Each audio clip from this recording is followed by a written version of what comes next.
Hello and welcome to the show.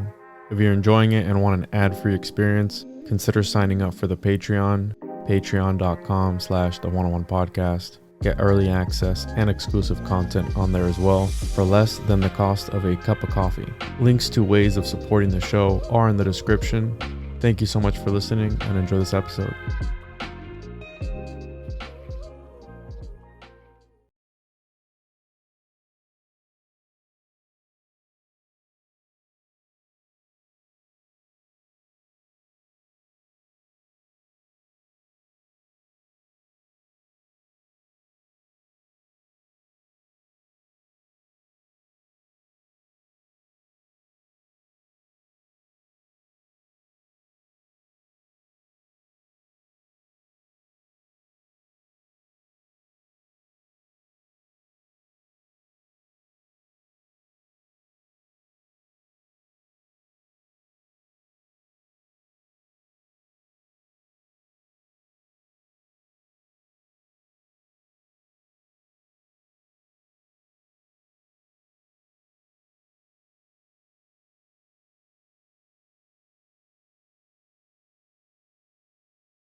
Welcome back to another episode of the 101 podcast. I'm your host as always, Juan, and today as a co-host, he is not a stranger to the show. Gordy is joining me. We did do episode 111, so check that out, all about owls and synchro mysticism and all that goodness.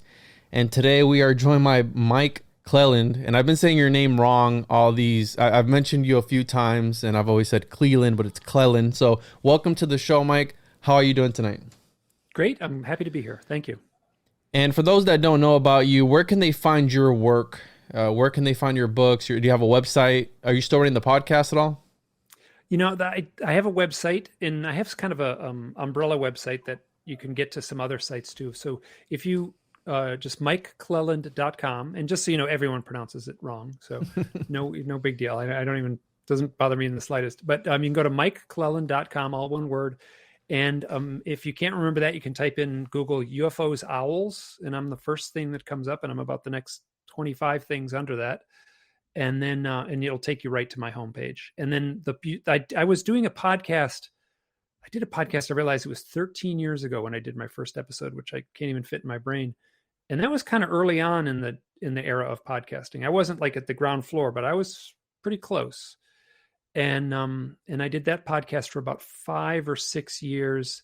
And then just recently, I did a podcast for 2 years, 2.5 years roughly, on Whitley Strieber's site, Unknown Country. And so those are available on his site.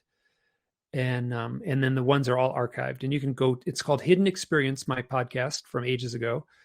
And that's on, I think it's on Apple Podcasts and a few other things, but that's easy to find also. And it's all archived on my site also. Awesome. And Gordy, where can people find you, bro? You're muted. Gotta get used to this thing. I'm at Gordy_TWO_shoes on Instagram. Find me there. I'm on Weaving Spiders Welcome every Saturday night.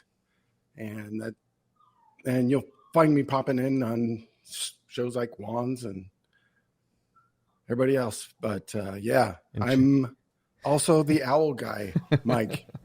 So this will be a very interesting conversation. I'm already. So can I just start by saying that I've been ditching your stuff for 4 years because I have had this when I got out of rehab, I started having this really close a relationship with these owls, because my comeback I was going to focus on as I was getting clean was meditation, right? And I just had this perfect opportunity with this tree, and I started meditating under this tree. And as I started the day I started meditating under this tree, I just felt like I was being watched. And I look up, and it's these two great horned owls, not probably 6 feet away from me, where I'm sitting on this cinder block where I've chosen to meditate. And I'm thinking, okay, this is a good opportunity to get my meditation like down while these things are these, powerful, raptors with knives for feet are staring at me. If I can chill myself in this kind of scenario, like I can get my meditation down, right? And as soon as I let go, man, I could feel that connection with those owls. It was like they were cool, I was cool, and there was this understanding. I was coming back every day after that, man, and it got me through a lot of stuff. Did you see doing it every day? Every single day. Wow. On my Instagram, on Gordy Two Shoes on Instagram, I even posted today and yesterday of them. I have a family that they've kind of adopted me, and I've watched 3 generations of babies. Oh wow! In this niche, I have a bunch of game cam. Did you bring visuals today, Gordy? I did not. If we could just pop up my Instagram, it's just got them. So I came across, I was doing research on the handprint of Atlas. And it was weird because I did listen to your former podcast, Mike, and I was trying to look for Sesh's information. And for some reason, I listened to the entire interview that you did with him. Excellent interview. And that was some years ago. Let me just interrupt. That's my favorite interview I've ever done. Yeah. When people say what's your, can you recommend an interview? I always tell them that one. I feel it's the best one I've ever done. So keep going. He does great work, obviously, with Walter Bosley. And for some reason, I had come across your site before, but I never came across the contact me section. So when I thought I had Sesh's information, and so that's when I shot off that email. And embarrassingly, it was you. And I knew about you because I'd watch you on another podcast that's a favorite podcast of mine, Concrete. Mm-hmm. And I was like, when you're like, I was like, man, this name looks really familiar, because people have brought you up before on episodes that I've done, but I'd never interviewed you or read your book, which I did. The book is The Messengers, Owls, Synchronicity, and the UFO Abductee, which I did get to read it.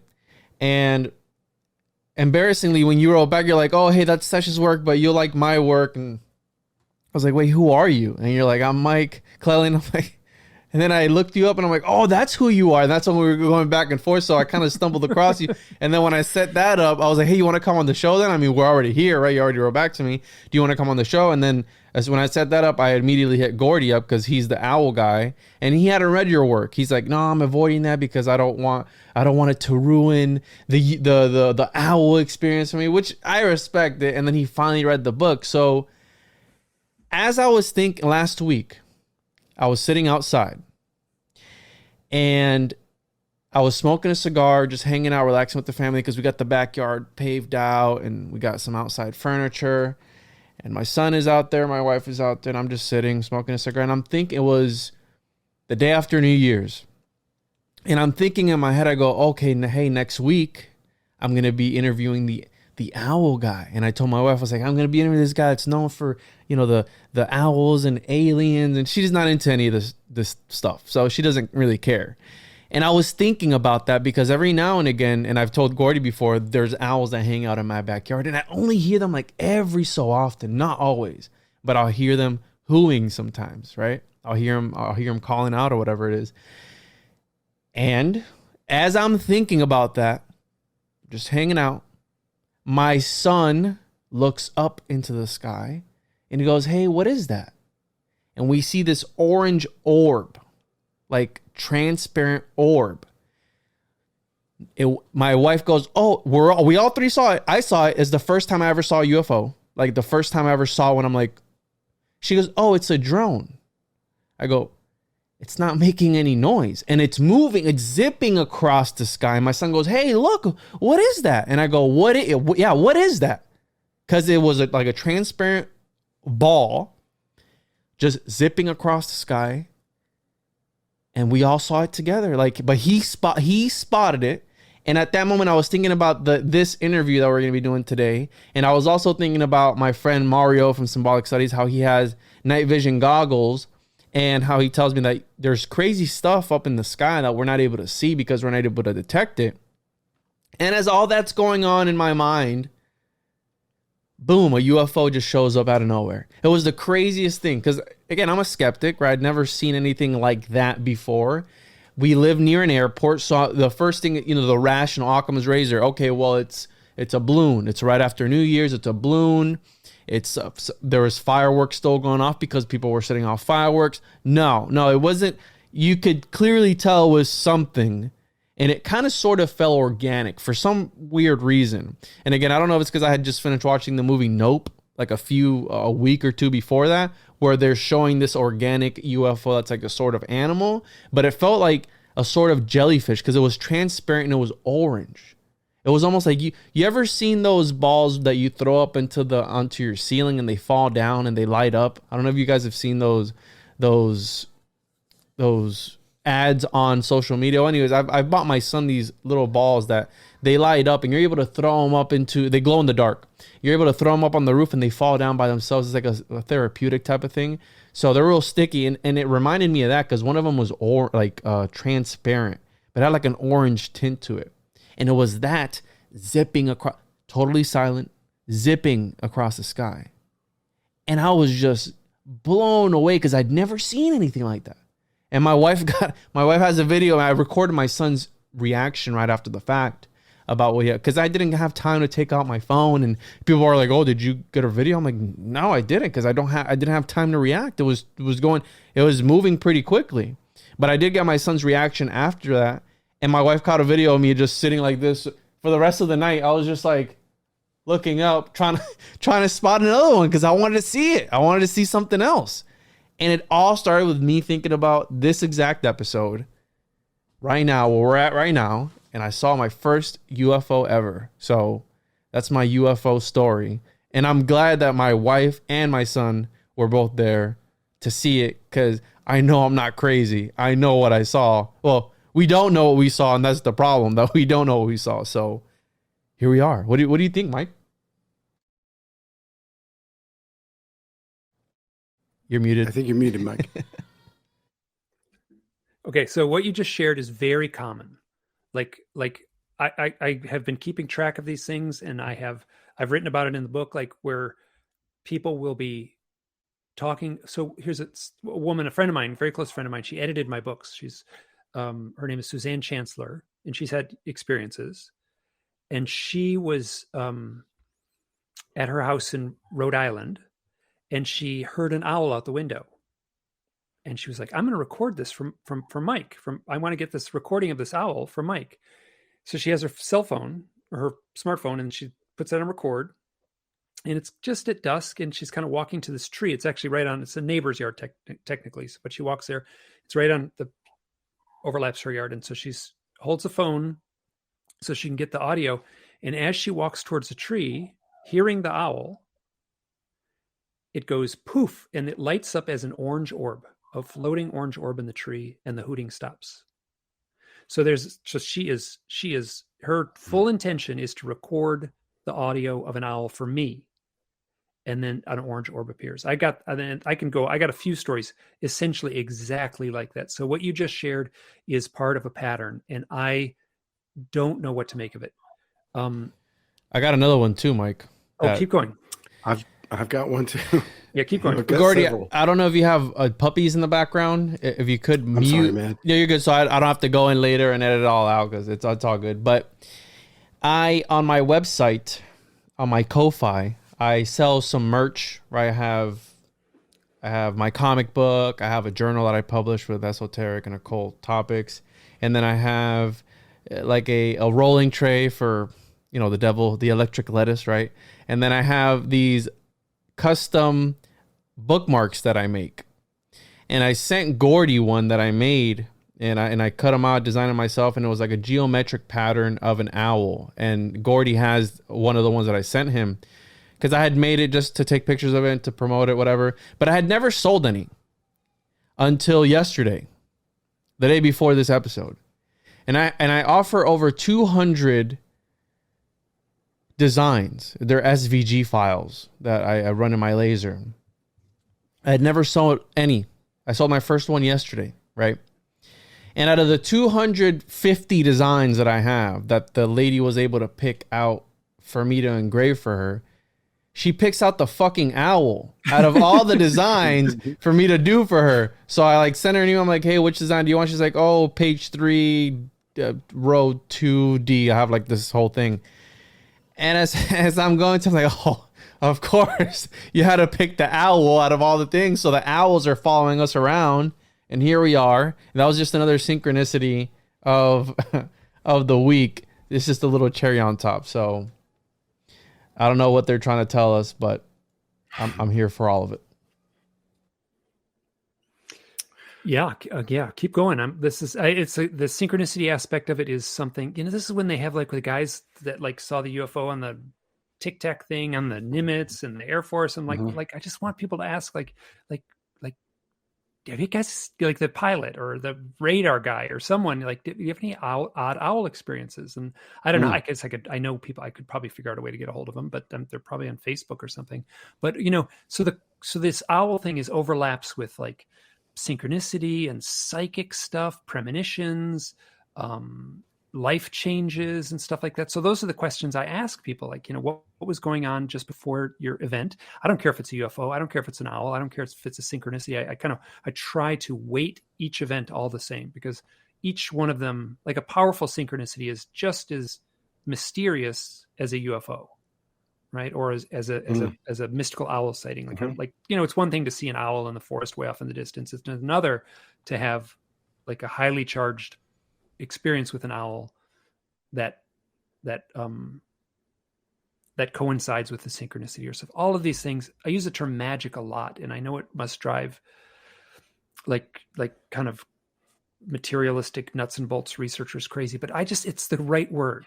Because I don't have to pretend that I'm smart in a way. I don't have to overthink it. It's just no, a magical event, a powerful mystical event took place. It involved an owl, and I'm totally content with that. So what you're sharing and what you've all been sharing really, that's the owl. That was yesterday. Oh, wow. That I have so this breeding pair is Peter and Gwen. And I named them that kind of haphazardly, thinking I'll never see these owls again because I had just watched Galaxy Quest. And I just named them Peter and Gwen after the main characters, right? Because I thought it'd be funny to name them Gwen DeMarco and Peter Quincy Talbert. So I thought it'd be funny. This was yesterday morning, Mike. This is Gwen. She meets me out there sometimes in the morning. She meets you out there, bro. It's just sitting there too. Wow. Oh, that's beautiful. So I've gotten to know them very well, this pair. And I have another pair in my neighborhood here that come to my chimney and hoot down the chimney, and it just echoes and reverberates through the house. Out. And it was always like, and they started about 10 years ago, and I had kind of forgotten, and I had a lot of substance abuse problems in those years, and like I was missing a lot of. This is one of my favorites. This is exactly the tree that I meditate under, and that's them just watching me. And it's every morning. Wow.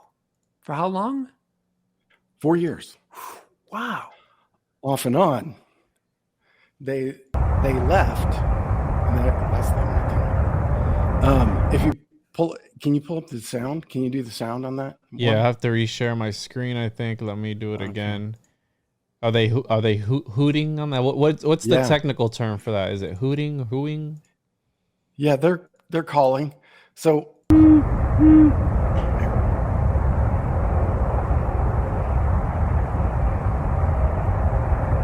this is after Christmas break. This is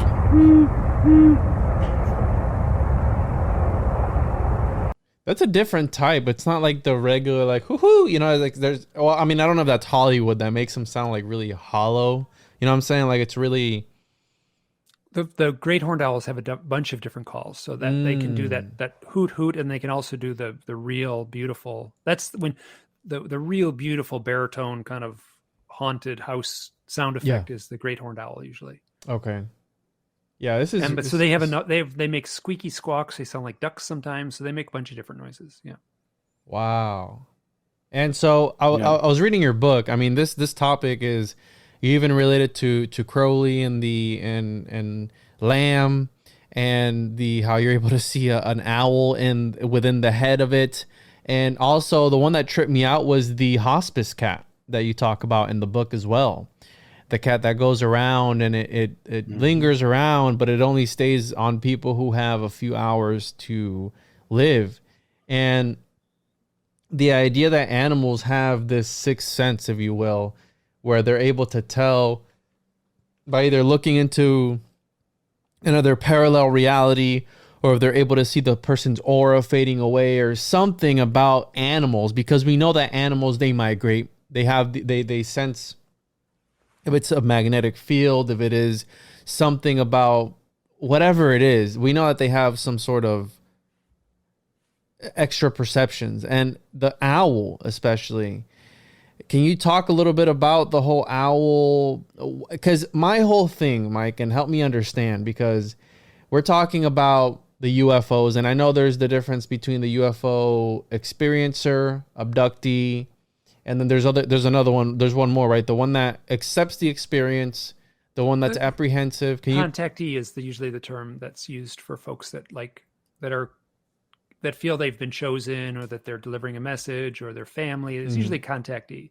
Okay. All those terms are kind of, they're a little fuzzy in the sense that it's hard to pin anything down. So abductee, some people have a real tough time with the term abductee. I try not to use it too much, but it's the word we're all used to and all familiar with. So I do use it. So, but the idea that these beings, because I've talked to Michael P. Masters, where he talks about how they are us in the future, and they're coming back to study us through time travel and all this technology, and how the UFO is able to bend light in order to time travel and all these different things. But my whole thing is, if they're so advanced, why would they use an owl out of all things? Do you have an answer? Do you have an answer for that question? Because that's my whole thing. If these things are so interdimensional and so advanced, why use an animal, and especially something so obscure like an owl? Because you don't always see an owl. When I see an owl, I'm like, oh my, it's so majestic. It's like an experience on its own, right? It's like, wow. I would argue that's exactly why they are using the owl, because it is so majestic, because I think everyone has that, wow, it's emotion, right? So you see a bunny rabbit in the yard. I mean, bunny rabbits are nice and cute and everything like that, but you don't have the same reaction to seeing a bunny rabbit as you do an owl. And so I would argue that the reason this is so the answer is, you asked me, do I know? I don't know. So I can speculate around it, and I can dance around it, and I can guess, but the owl is a highly charged totem animal. There's a term that in like the mythology, or what would you call, like a mythologist would use the term archetype. Okay. So there's like these archetypal images, like Luke Skywalker is an archetype of the hero. So you watch Star Wars, and you're seeing Luke Skywalker with his lightsaber, fighting and doing battle, and you're watching this adventure movie, and you're carried along in the adventure. But what you're seeing is the archetype, the ancient archetype of the hero, and it shows up all over the globe. And I'm basing a lot of this off of the work of Joseph Campbell, who was a mythologist. The hero with 1,000 faces. Yeah. Exactly. Yes. Mm-hmm. So the owl is an ancient archetype. There's mythology that has risen up all throughout the world, which is very similar. It's not identical, but it's very similar. And in nowhere is the owl like a light and fluffy totem. Like there's animals out there that that are imbued with a light totem energy. Butterflies and hummingbirds have like this light energy. So like it's considered a real playful, good omen if you have a powerful synchronicity involving a butterfly or involving a hummingbird. But owls all over the world do not have that. They have a heavy, challenging weight to them. And so people ask me, are they good or bad? And I can't answer that. What I can certainly say is they bring a challenge, right? So a challenge isn't bad, right? You get your challenge, you get challenged in your life. If you can work through that, if you can overcome that challenge, if you can take on that challenge, it's rewarding. So I would argue that the owl represents symbolically a challenge. It also represents, and this is me distilling down the thousands of reports of owls showing up at highly charged times, most often in the presence of UFO. I would say that the owl is also a totem of the transformational experience. People are transformed in the presence of an owl, or in the presence of a UFO, or in the presence of a powerful synchronicity. I would say, like I've talked to plenty of people who said, "Oh, I had a powerful synchronicity. It changed my life." So your question is why the owls? Why did they pick? The aliens picked the owl. I would argue that they picked it for the same reason. Let's say that the ancient gods picked the owl, or the shaman, living out in a teepee 1,000 years ago in North Dakota, recognized that the owl was imbued with this symbolic power. And so the owl symbolically is, well, not symbolically, quite literally, it's a creature of the night, right? It has these great big eyes. It can see into the darkness. It can see into the night. And it doesn't take, like ancient man would have recognized that it's magic that the owl can fly in complete darkness. Presently, we know that their eyes are highly developed and they have special cones and rods that allow them to have excellent night vision. But to ancient man, it was magic. And then the mythology that arose around the owl is the owl would fly into the night. And that is a metaphor. I mean, the night means something totally different, even just a couple hundred years ago, right? We have the electric light bulb now. The night doesn't have the same ominous charge that it used to have. Like 1,000 years ago, when the sun went down, like night was sinister, evil, dark, menacing. But it was also the place of testing. It was also the place of the ancestors. It was the place of ghosts. So the owl can fly into the night. Symbolically, it is flying into the land of the gods, to the land of the ancestors, to that other realm that is parallel to ours, that we cannot genuinely, or generally, that we can't access easily. So the owl can fly into that. And the next step to that is that the owl returns with a message. So when I was working on the books, like I would collect report after report, and people would send these things in and they say, "Oh, I had this powerful experience with the owl." It was, sometimes it just involved a magical experience with an owl. And they would say, they would call it the owl, and then they would just call it the messenger. They say, "Oh, the owl landed on the post, and I went out and looked at it, and then the messenger looked at me, and then I realized that this coincided with some important event, oftentimes with a death." So that symbolic energy is already all over the owl. So I would say that the owl, the ancient archetype of the owl is well understood by who's ever piloting the UFO, And they chose the owl specifically because it touches us on that unconscious level. So when you see an owl, you said it so clearly, like, wow, there's majesties to it. It's impressive. It takes your breath away. Everyone says that. Everyone says that. And that's in our DNA. I feel like everyone in the world feels that, and they have since the dawn of time. So now I'm just speculating. I can't answer this. So you take this one step farther, that the UFO occupants for us now are playing the same role as the ancient gods, right? So so I would say it's the same energy, whatever's going on now. We say, oh, we see flying saucers in the air. We say that they're little scientists coming to Earth on a metal spaceship. That very well may be true. There's very little evidence of that, except it fits. Like, we can all wrap our mind around that. But you say, well, the ancient gods lived on Mount Olympus, right? And they the Zeus threw lightning bolts down, and there's all these, in Poseidon made the waves crash and stuff, but they all lived up on Mount Olympus. But that we kind of dismiss that now. That's quaint, right? It was like, oh, that's fairy tale. That's this old myth. But I would argue that in its own way, the thought that these flying saucers come from another planet is just as quaint in its own way. I'm for myself, I don't try to overanalyze it, but I feel that the same powers that were in play for ancient man are still in play with us now, and that the experiences that all three of us have described, I feel those are universal experiences that mankind, like we could have stepped out of the cave with our club and had an equally powerful owl experience and shared it with the village, and that was the dawn of our owl mythology that follows us still today. We don't recognize it. We're in a world without a intimate connection with mythology.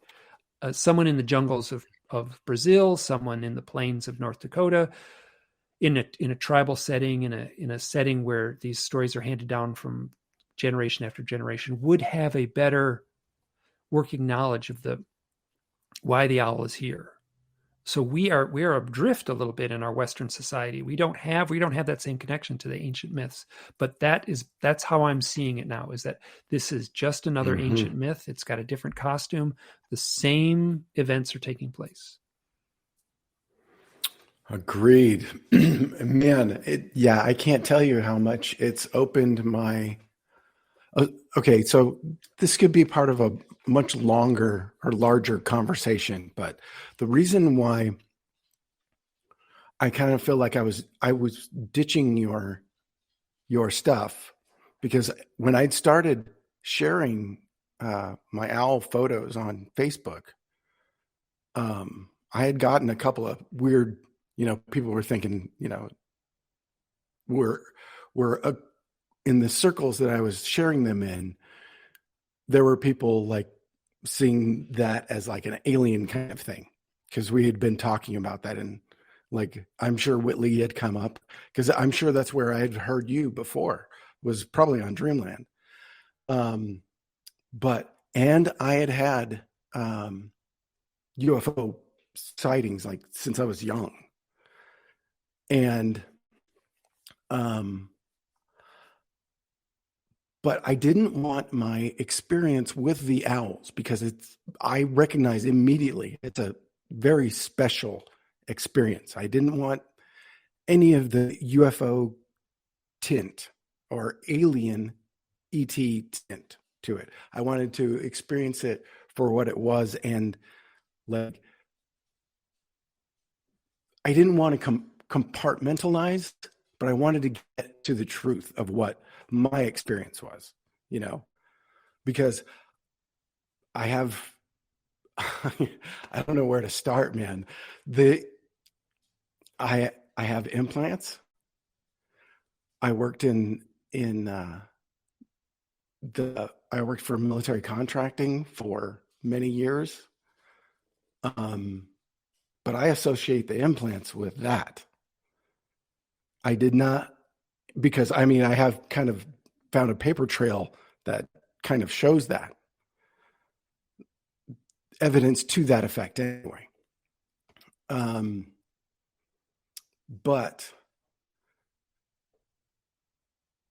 I never felt like I was abducted. But although when I have told therapists and counselors about my experiences, even they have said, okay, tell me about the little green men, which freaked me the fuck out. And I'm like, that's not what I said, because I never felt like that's what it was. Because I'd had like 3 dark figures around my bed, and I was trying that kind of during a sleep paralysis thing, and on more than one occasion. But it all fit with the timing and everything of what I was doing, the program they were doing with the contractor I was working for at the time. But I mean, then again, that's how I interpret that experience. I understand that. And the thing is, my experience with those things, like take for example, in your book, the beeping UFOs, the beeping and the hooting owls, right? I would listen to those a couple of times, and I went to the website to hear the longer versions. And it sounds like it's playing their EKG back to them. And it feels like it's a trickster spirit playing those people's heart rate back to them, because the beeping speeds up with the heart rate of the one guy that, you know what I'm talking about, shoots the gun in the air. Cop fires a gun. Right? The cop fires a gun. Yeah, and then it changes. It gets beep, beep, beep. It's like the heart rate goes up, essentially. Yeah. The heart rate goes up. I feel like it's reflecting their heart rate. And I feel like it's doing that with the other people as well in the other occasions. But that feels like a trickster spirit to me. Like they're encountering some sort of trickster of some sort that's kind of reflecting something back to them. And I've encountered like kind of jinn characters in the desert that are like, the flowing shadow kind of things. Mm-hmm. And because I mean, the owls brought me out to walk the desert as often as I can, almost every night. But the reason I finally decided to read your book is because about 6 months ago, my wife and I were walking around our neighborhood, and the owls were following us again. So wait a minute. They follow you around the neighborhood? Yes. Mm-hmm. Okay. When we're walking. And I took her out there. I was like, because I wanted to share, she hears this and they've done it with us. Like they've come to our house by the time we get around, when we leave, we see them. And we're like, okay, we'll meet you back at the house. And we come back around the whole desert neighborhood area, and we come back to the house. They're sitting right there in front of my front door. And I don't have names for these two, but she is huge. I kind of just call her grandmother because she's enormous. But yeah, they're the ones that have been, it's been a theme throughout my life. But okay, so this one experience, my wife and I were walking around again, and I told her to tell us where to go, to lead us. So she did. And we walk around they kind of go in front of us, and we follow where they're going, which leads us around this corner store near our house. And we come around the corner store. There's a dirt lot between the corner store and our neighborhood. We come through that dirt lot. And there's no cars that I saw. My wife didn't either. And it's dusk. And we're walking through this path between the dirt lot and our housing development. And this car comes out from behind us, just barreling through us. And I'm like, holy crap, where'd they guy come from? I grabbed my phone to take a picture of his license plate. And as he's barreling down the road, it takes our attention down that road. And we both go, holy shit, look at right there. And there's 4 triangles, 4 triangle UFOs, equilateral triangles. One's going booking east, one's booking south, one's going north, and one of them is coming straight for us, straight up Saurita Road. And we're both, I'm trying to film this, and my wife is like almost walking into traffic because she's watching the UFOs, right? And we're like, holy shit, man. And I'm trying to film it. I'm trying to get as much as I can. But this thing comes booking right above us, stops. It is silent. And it's got lights on each corner. But I think the way the light was at dusk. So here's what I think we saw. There was a kind of a bubble around the triangle. And in that core, there was another bubble, right? You could see kind of a center piece, which, I'm well-versed with the UFO lore and the military contracting, which I think I've seen parts for, Black Ops aircraft. So I've kind of had an idea that the TR-3B is a real thing. The whole torsion engine idea on that on a triangle makes complete sense, because what I feel like it's doing, the propulsion is it's opening space around it, and each of those corners just pulls the craft through. And I feel like that's what we were seeing with the lights around the kind of circular bend to the light around it. There you go. The one in the green kind of, a lot of those kind of look like that. Yep. Wow. Okay. Very commonly reported. Yeah. There's some reports in the messengers where people talk about the triangle UFOs with the 4 lights, the 3 in a corner and 1 in the middle. Very commonly reported. So now the question is, so if this was a military craft of some sort, why would the owl have led you there, seemingly? Yeah. This is the challenge. You get this stuff gets all blurred together. Yeah. So I fully can comprehend that we have technologies advanced enough to do those kind of maneuvers and kind of appear as if it's a UFO. Some spend a lot of money. They've been spending a lot of money on these things. So I'm assuming that could happen. So that I don't discount that, but why the owl would lead you there. So yeah, just this is the challenge with this subject, is you get this weird stuff, and then it there's no easy answer. Have you ever ran across the book Camilio, Mike? No. So I'll pull it up here in a second, but what we're saying about this perhaps alien tech, we have Roswell, because I focus a lot on the occult, magic, alchemy.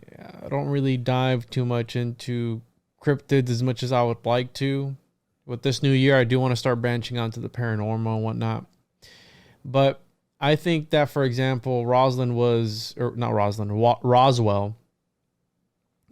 during that time, Jack Parsons was doing the Babylon working rituals and all these different magical things that they were trying to manifest into this dimension. And I think that was part of that, because you have the occultism aspect always linked to this UFO phenomenon of, what if they're, I remember growing up, because I grew up Pentecostal Christian, they would always tell me, aliens are demons. They're demons from somewhere else, the demons live in outer space. That's what I was told as a kid.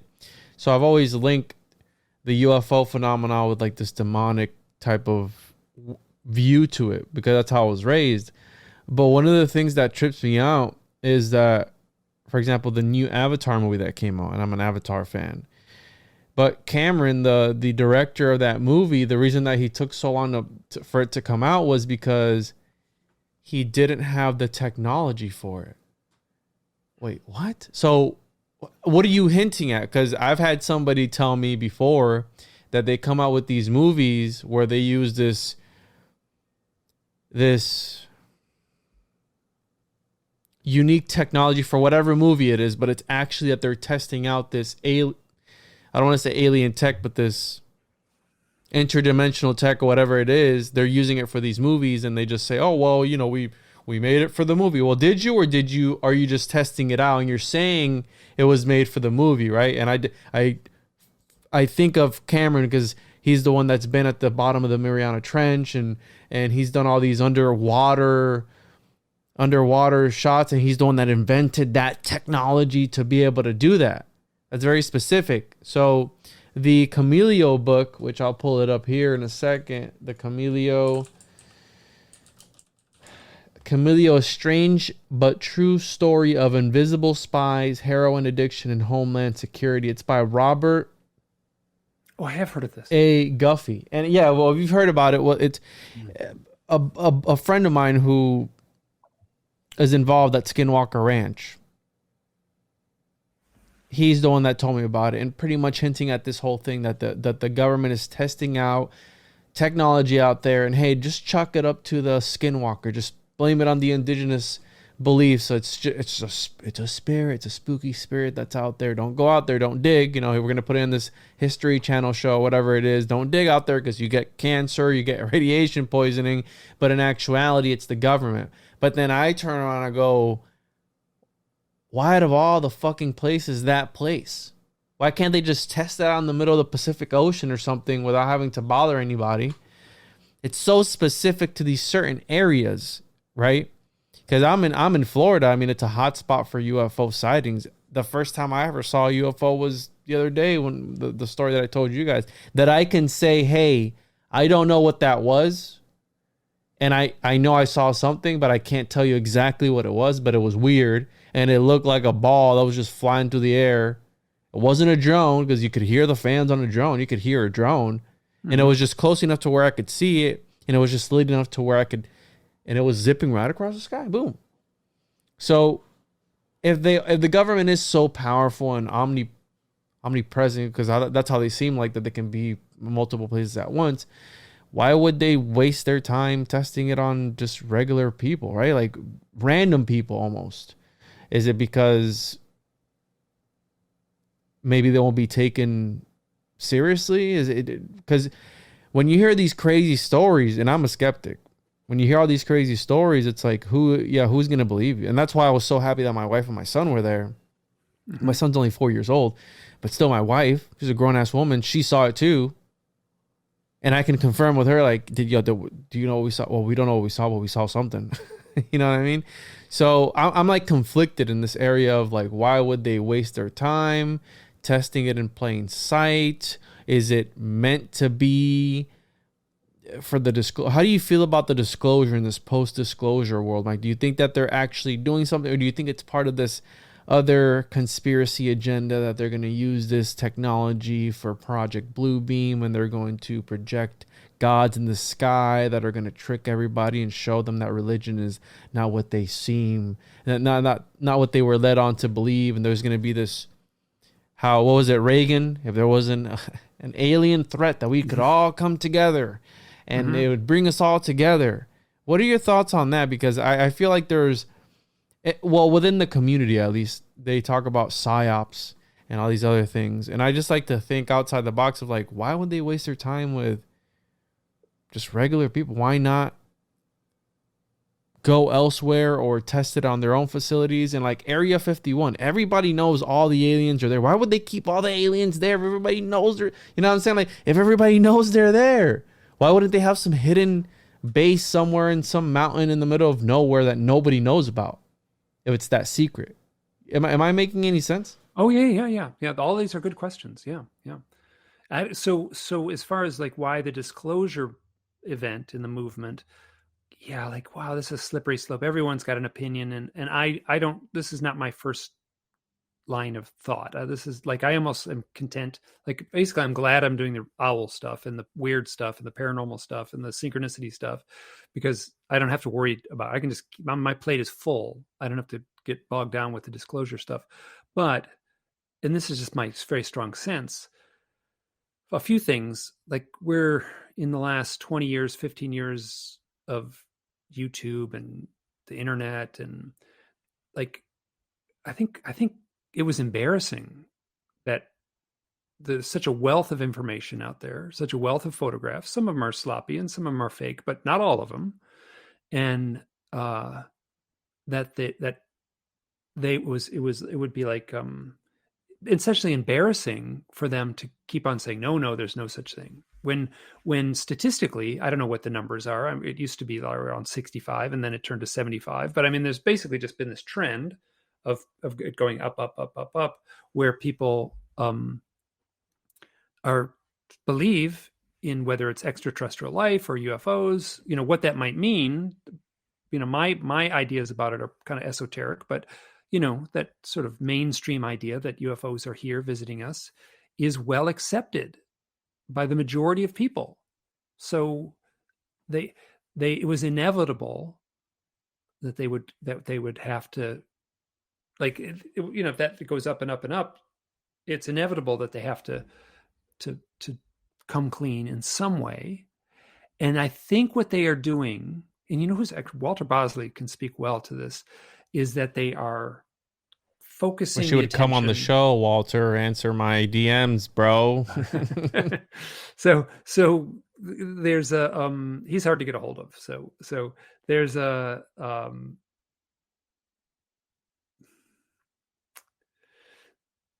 that one just so that if the magician is doing a trick on stage, right? He's just directing your attention away from your eye. He's doing the trick with one hand when he's directing your attention with the other hand. So the present UFO thing is directing us to think about it as a threat, to think about it as something that Navy pilots see, to think about it as something that can be captured on radar, to think that it's nuts and bolts. So what's that? Louis Elizondo goes on Tucker Carlson and talks about materials that they have had, that they've come across and that they are now examining and studying. And there's hints of, like, they have a whole craft. Ooh, that's, like, I don't know whether that's true or not, but there's certainly hints out there. People say it doesn't make it true. And there's also hints that they have bodies. Just because they say it doesn't make it true, but there's certainly that information is out there. So there's Oliver is being directed that way. And then it's interesting what they are not talking about. They are not talking about the abduction phenomenon. They are not talking about the fact that, or the fact, I'll call it a fact, it's that people who have had, that many people who have had close-up UFO contact experiences, on one level it's transformative. On another level, they end up with psychic abilities. Wow, that's interesting. That's super interesting. They're not talking about it on Tucker Carlson.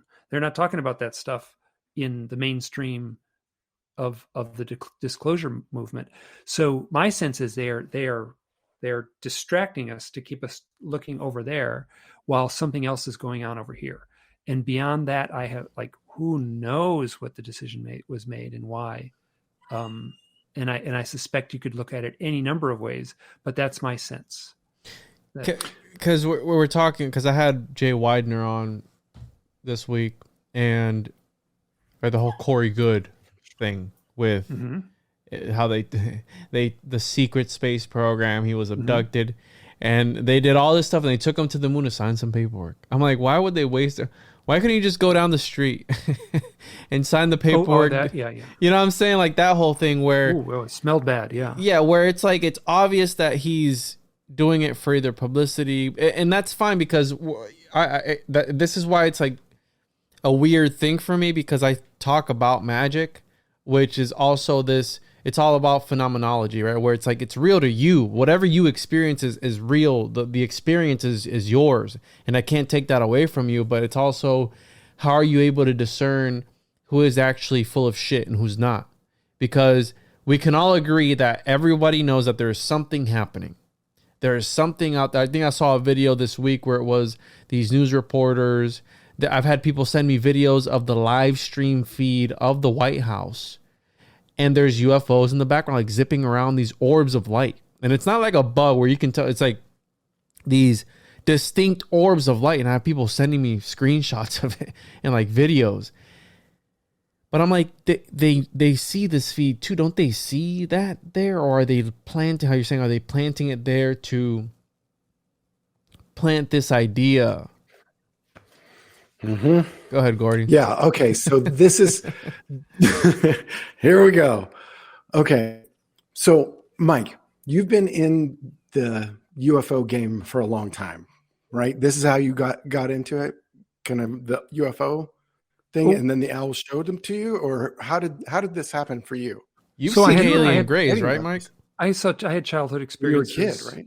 And then I had an event when I was 30. I'm 60 now, so half my life ago I had an event, and that was, and what I'll tell you. So those events, the stuff that happened as a kid, I had missing time. I saw close-up UFOs, and then as a 30-year-old, I had an experience where I sat up in my bed and looked out the window right next to my bed. And there were 5 gray aliens walking towards the house. And I just like wasn't going there. Like I had a voice in my head that said, now is the time to put your head on the pillow and shut down. And that's exactly what I did. And I was not going to take that seriously. I was like, nope, that was a dream, never happened. I don't know quite what to think of now. And,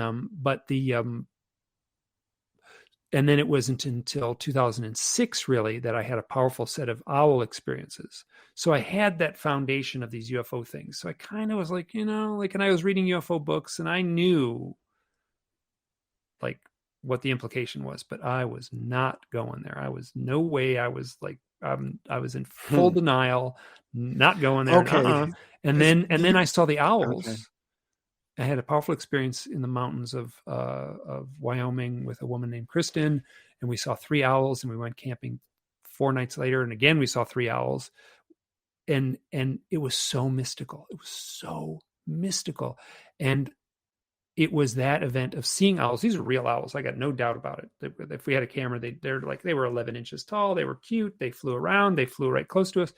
They were real owls, but it changed the direction of my life. That event, seeing real owls, and it wasn't seeing 5 gray aliens out the window that made me look into my own experiences. It was the owls that made me look into my own experience. So once I saw the owls, I heard a voice in my head. I didn't talk about this at the time. I talk about it now. Where when I saw those owls with Kristen in the mountains of Wyoming camping in 2006. I heard a voice in my head that said, this has something to do with the UFOs. I was looking at owls.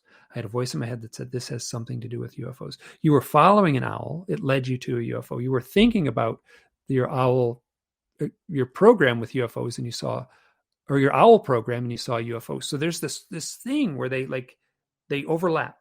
You're looking for, I have lots of stories about people looking for UFOs and finding owls. I got people looking for owls and finding UFOs. I mean, it's like, it gets really messy. They get all tangled up. So how I got onto this was I was in full state of denial, 100% denial about my own experiences. I could kind of whisper about it. I could kind of wonder about it. I could kind of speculate about it, but I was not going to say it was true.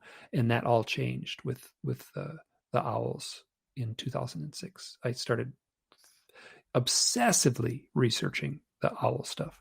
So, yeah, okay, keep going. That was. I'm not sure if I answered your question, but keep going. Yeah, no, this is great. The synchronicities will go on forever. But my wife's name is Christy. Oh, well, there you go. Yeah. So there's funny. Kristen is a real close friend of mine, and she goes by Christy or Kristen. And this is funny. There's a guy named Mike Clelland who's in Florida. He was a state representative, politician, right? Yeah, he's a politician. Yeah, his wife, name is Kristen. So I don't know how that's like a funny little thing. That's like that's a small synchronicity compared to some of them. But I just thought that was very funny because we, like I realized I got the Mike Clelland website first. I got the domain name first. Good for you. Strike while the iron's hot. So I don't even know where to go with this. Oh, here, let me just say one thing. Weird. For go ahead, please. Gordy, just so you said, you put these pictures on your Instagram of these owls. People are like, oh, the aliens, right? That's partially me, and there's plenty of UFO references before my books came out that referenced owls and UFOs. I'm the one that went crazy about it. I'm the one that went insane, essentially. So, are those? These are my babies. This was what year is that one? That is Flora, Fauna, and Merriweather. There's a giant Gila monster. Wow. Flora, Fauna, and Merriweather. And the littlest one was this year he was the last one to fledge, and he had kind of a messed up eye, so he stuck around for a while. They have the secondary eyelids. Yep. Well, one of his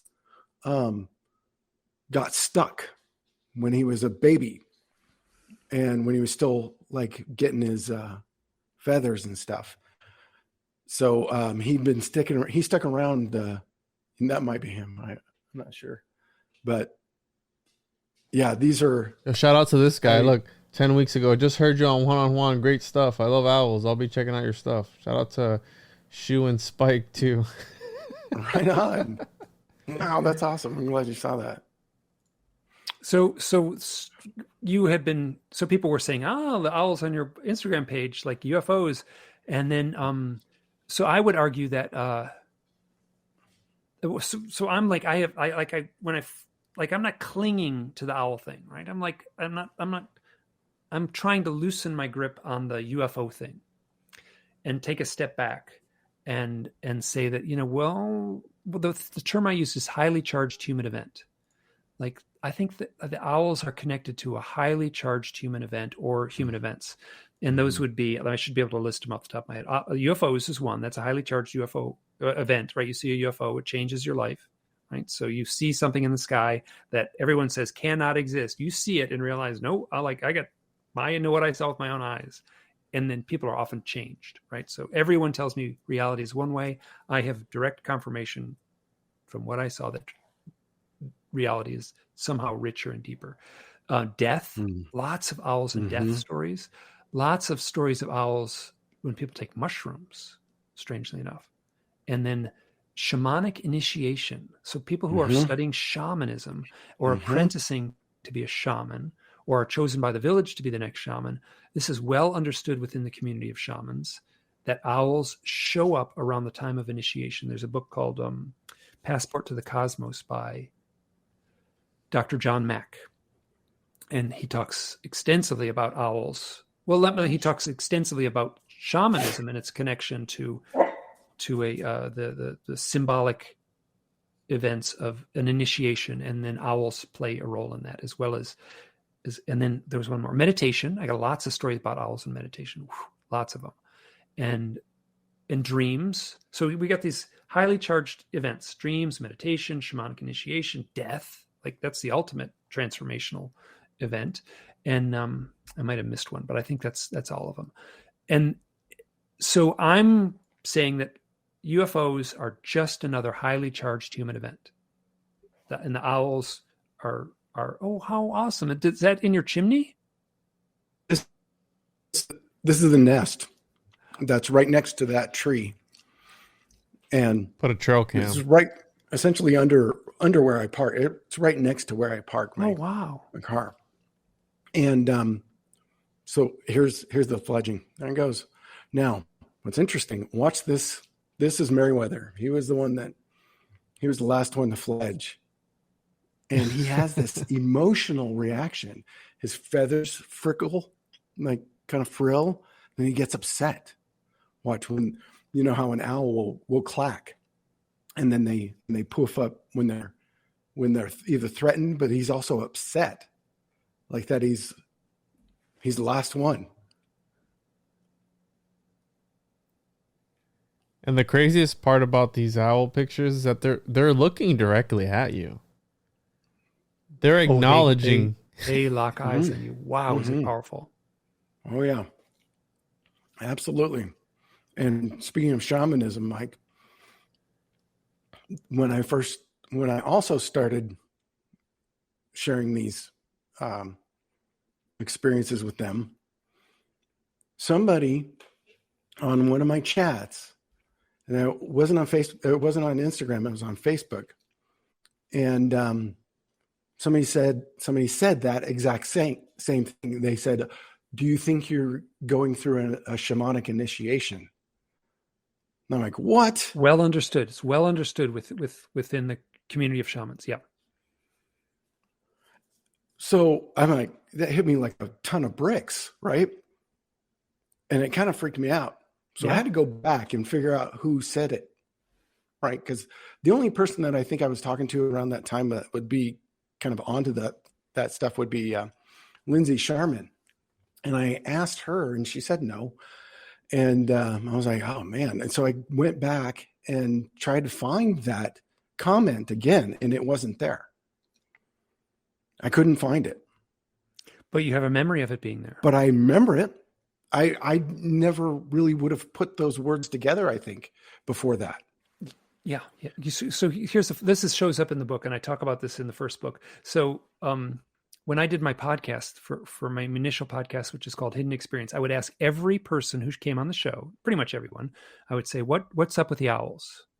And people would say, oh, owls are a totem of wisdom, and they have, they're associated with mythology. And then, there's often reports of, so people would answer the owl question, and they did and then the next question I'd ask is like, how would you define a shaman? And then they would say, oh, a shaman is like the medicine man of a village. And people had really nice, so those are both kind of fuzzy things to try to define. And I did that on all my episodes. So owls and shamans, I was asking the two questions. I never put them together. Do you know who David Weatherly is? He wrote the book, The Black-Eyed Children. Right. Uh-huh. I interviewed David Weatherly, and I said, what's up? I'm having all these owl experiences. Am I frozen? I asked him, I said, I'm having all these owl experiences.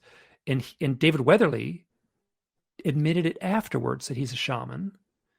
And I said, what does it mean?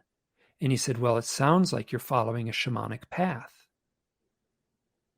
And then later, just a few steps later, he said, it sounds like it's shamanic initiation. So when he said, it sounds like you're following a shamanic path, I was like, oh my God, how stupid can I be? Right? I've been asking, what's up with the owls? What's a shaman? Those are two pressing questions. And then had so many owl experiences, it was nuts. It's calmed down greatly, but it was nuts for a few years. I was having just so many. And then he said, oh, this is shamanic initiation. Now, shaman is a funny word too, where I'm content with shaman light, right? So I'm not a shaman, a practicing shaman by any means, but I am providing a service to people by collecting these stories and sharing them publicly. And I recognize that. And people get back to me and they say, thank you for your hard work, because you've made me not feel so alone. Absolutely. Yeah. So what these experiences are not, well, let's say they're uncommon, but they are well understood, and they're what I would consider a normal part of being human is to have these kinds of experiences. So not everyone has them, but it's well understood in mythology. It's well understood in shamanic studies. It's well understood. People who research death. There's a doctor named Dr. Peter Fenwick, who's English. He's like 95 or something like that. He's still out there doing interviews, and I think he's still practicing. But and he has been studying death and the death process, and he's totally open about it. He's tenured and he can say whatever he wants. He doesn't care anymore. Where a younger clinician might not want to say this stuff, but he's like, oh yeah, people report owls at the time of death. And he's finding exactly what I'm finding as far as these owl stories. So there's this aspect to the mystery that is so multi-layered that it's difficult to pick one thread and then concentrate on it, because it seems like that thread unravels the whole sweater, and every thread in the sweater is connected to every other thread, and every thread is, one thread is death, one thread is psychic abilities, one thread is premonitions, one thread is UFOs, one thread is ancient mysticism, one thread is occultism. So it's very tough to give a good one answer for these things, because it's so blurry at its core. So because I look at a lot of alchemical art, and there's really not that many owls in a lot of this art, except for a few, right? There is a few here and there. But the idea that the owl becomes sort of the psychopomp that guides the soul to the next level, it does, because you're saying that these people would see owls before death. Okay, keep going. I'll go ahead and I'll comment. Is Mothman related to any of this? Could Mothman be considered like a huge owl? I have an idea. Oh, go on. So, okay. About 10 years ago, my wife said she asked about how big roadrunners get one day. And I'm like, I don't know. They're like a chicken, they're like maybe 2 feet max, Oh, wow. Okay. I've seen a lot of tiny ones. Keep going. Well, we have the greater roadrunners out in southern Arizona, and they can get fairly big. And she's like, oh, wow. Well, what I saw was way bigger than that, but it looked like a roadrunner, because she's from New Hampshire. She's not sure. And I was like, no bigger than that. She's like, what would be like 4 feet tall? It looked like a roadrunner. I'm like, 4 feet? A roadrunner? She's like, I don't know. I'm just saying, it came to the back door and it looked at me and it looked, and then it took off. And I'm like, a 4-foot roadrunner. This was a long time ago. I'm like, wow, I don't know. Last February, I was driving to work and I see this thing go booking across the road in front of the car in front of me. And it was like a 4-foot roadrunner, but it was dark. It was really darkly colored. And I know the guy in front of me saw it too, because he hit his brakes. But that thing just went in like 2 steps, ba-bow, like right across the 2-lane highway. And I'm like, wow. I pull over, call my wife. I'm like, I just saw your 4-foot roadrunner. I don't know what is happening here, but okay, I'm sold. So I've had this idea that there are portals around here, southern Arizona. I really feel like we've had them in our house, like coming in and out. But we have the Muggion monster, which is the Bigfoot, which is just east of me here. And there's a town called Portal in southeast Arizona. So at any rate, the Superstition Mountains, sure, yeah. Superstition Mountains, right. So this idea that they're in the fossil record, there is a 4-foot owl, the Omnimegaloptrix, I think, something like that. Anyway, it's like a 4-foot owl. 4 to 5 feet. Like it was like, small man sized. And they found this in Jamaica. They called it the Jamaican giant owl or something like that. And it looks like, yeah, okay. There should be a thing with it. There you go. Ornamentalonyx. There we are. So that looks about the size of a lot of the descriptions that a lot of you've collected. Mm-hmm. Seems like. My thought is that if we are having, these things come through, I don't see why, if I'm seeing 4-foot roadrunners, there's certainly 4 feet. People are seeing 4-foot owls somewhere. Oh, people see 4-foot tall owls all the time in my reports. Right. That's very what I'm common. saying. And I'm saying that those are some sort of screen memory, and in the context of the stories that people share. So here's one story. So actually, she's downstairs right now. It's a friend of mine.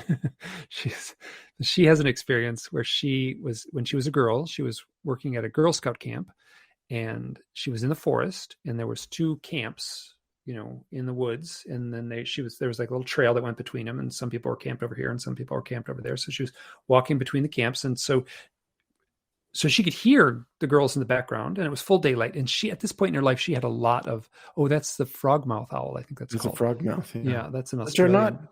They're not actually an owl. They're a nightjar. Read this headline, though. Was a prehistoric owl cloned by Brazilian scientists. This is Snopes.com. False. Oh, of course. So, wow. Okay.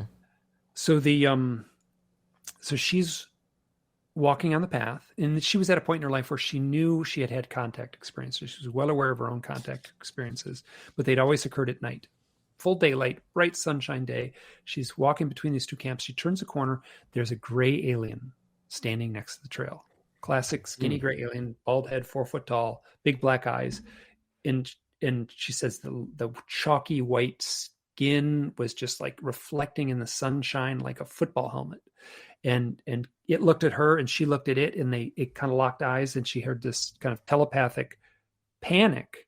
Like she could feel the emotions of this thing, and this thing was like, "Uh-oh, you found me." And it looks at her, and she looks at it, and she hears telepathically the thing go, "Owl, owl, owl, owl," and she watches it morph into a 4 foot tall owl, and the owl turns around and walks into the woods. And then she went back later. This is a weird story. I usually don't tell this part so she went back later, and she said the owl just kind of like with a hovercraft, the owl just like went like into the woods. And then she went back and followed where the owl would have walked. And there was a big ditch there, like from the trail and the grass, you couldn't see the ditch. So the owl, this 4 foot tall owl should have like gone down the ditch and back over, but it just like a hovercraft just went right over it. So like what is the psychic, like what's going on with this story? And I have, so I have a couple stories like that where people actually see the gray beings, and then they see them. I have another one where this is in my files, but where a woman there's a bright light on the porch. It's weird. It's like a big flash. She goes out on the porch, and she's looking around, and it's like looking out the street, and there's nothing. And then she looks right next to the porch, right next to her, and there's 4 gray aliens standing right next to her. And then they just go, "Oh," and they turn into deer. And then the deer walk backwards around the corner of the house. So there's this screen aspect. Deer walk backwards, huh? Yeah. So spooky That's not suspicious. details like that. Yeah. So is like the hovercraft It's thing creepy. is a spooky detail too. Yeah. So One of the things that has really freaked me out, back to is there a correlation between the Mothman and the owls? I want to get into that, but before that, what you're talking about, these weird interactions with animals. Well, because of TikTok, and I haven't been on TikTok in months, but because of TikTok, there have been these videos of people's encounters with what seem, and I'm calling them skinwalkers, but shapeshifters, where it's like an animal that is not behaving how an animal would typically behave, or an interaction with people or a person that they wouldn't, like a very weird interaction where it's very animated, very NPC like, where maybe reality and people get triggered when you call their people NPCs, but think about the idea of what I came across it's 9th century Islamic magic, what they call them phantasms, where this guy was talking about how they use talismans to implant things that aren't there in the memory, in the minds of people real time. So manipulating people's reality through the use of magic, astral magic, whatever it is. I believe that existed and still does exist. And I think how Jay Widener puts it, they've taken this alchemical technology and they've just manifested into, oh, here's this talisman with a certain numerical equation written on it for whatever purpose. And oh, well, here it is now. It's our phone. voila, here's your here's your modern day talisman. And if you look at like the origins of any technology, usually the guy who founded that technology was on like a spiritual journey, was trying to prove the existence of God, was trying to summon the devil, was trying to do something metaphysical. And here he kind of manifests this piece of technology, right? So we have that correlation of people's realities being manipulated, but then are they acting independently of a source? You know what I'm saying? Because like that's the other aspect of it. Is it some egregore? Is it some topo or thought form sent by somebody else to fuck with you at that one point in time? Or is it these extraterrestrials? Well, what are extraterrestrials? Right? Like you have all these things mixed up, and that's what makes it such a dynamic topic, because you can incorporate all that stuff into it, right? Demonology, angelology, whatever it is, UFOology, whatever you want into that equation. And so I think of that when I hear weird stories of interactions like that with animals and people. I think of TikTok, how they've put all these cameras out there and people are catching these interactions with people that are just off. And I mean, I can probably find some videos if I looked hard enough, but yeah, it's very, very weird. And it's just making me think of that, where you see this owl, it's like, well, cloak up and just move away slowly so nobody notices anything. And it makes you think, right? Oh, it's tough. It's a mind bender, right? Because you get one report and you think you can wrap your mind around it. You get a very similar report, but it's got some part that's just different. So yeah, like, I mean, you know, there's a story of, you know, a family driving in a car, and they went to a Skywatch. They were out to look for like UFOs. They sat by a pretty lake. This was in Canada, and like looked at the night sky, and they all fell asleep. And then they all woke up at the same time, and they were all felt a little like, oh, I don't feel very good. So all the people, I think it was two girls, and then the mother and the father, and then they're driving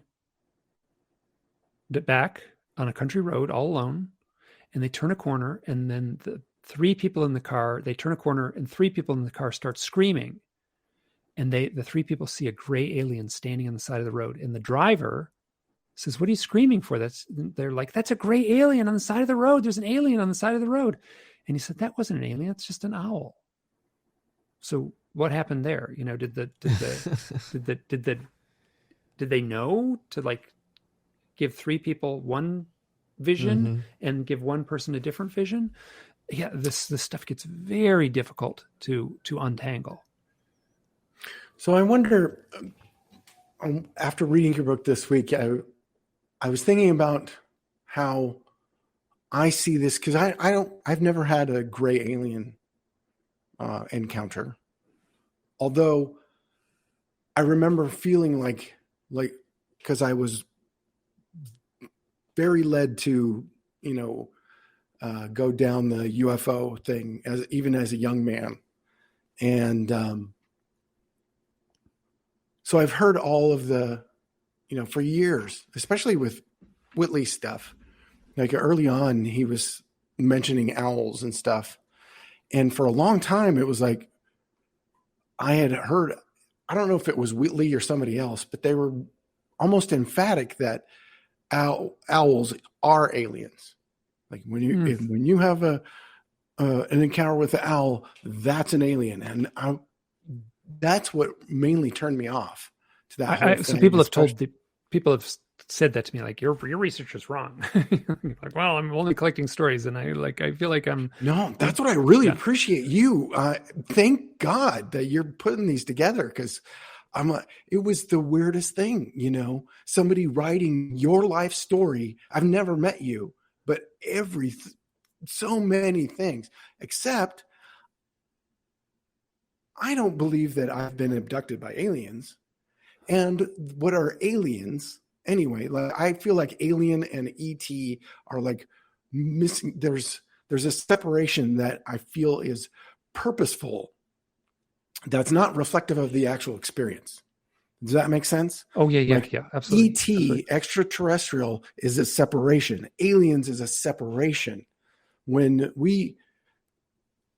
interact with those, whatever those forces are, those spirits of whatever kind they are. I feel like they're just part of the natural world. It's us.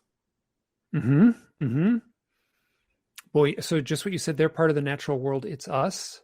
I'll tell you, there's some people in the UFO research community that would just like roll their eyes and walk away from you. I know. So I'm like right there with you. I'm right there. Like, this stuff is this self-generated? Wow. You could go, yeah. Is it, there's a researcher named, he does synchronicity research. His name is Dr. Kirby Surprise. I just talked about it with a friend this morning. He has a line, which I love. And I use this line all the time. It's a little bit of a kind of a brain twister, but he says, as far as like synchronicities, and he's well aware of the UFO and owl connection and such. He says, we are all just parakeets in the cage, pecking at the mirror, not realizing that it's our own reflection. Mm-hmm. Right. So we're like, oh my gosh, it's owls. It's like this magical thing. It's this powerful totem.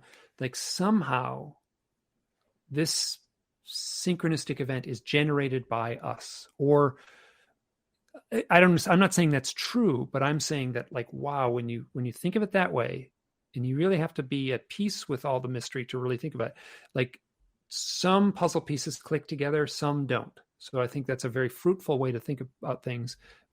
Again, it's like all you need is one other story over here to disrupt that house of cards, and then you're lost again. So right.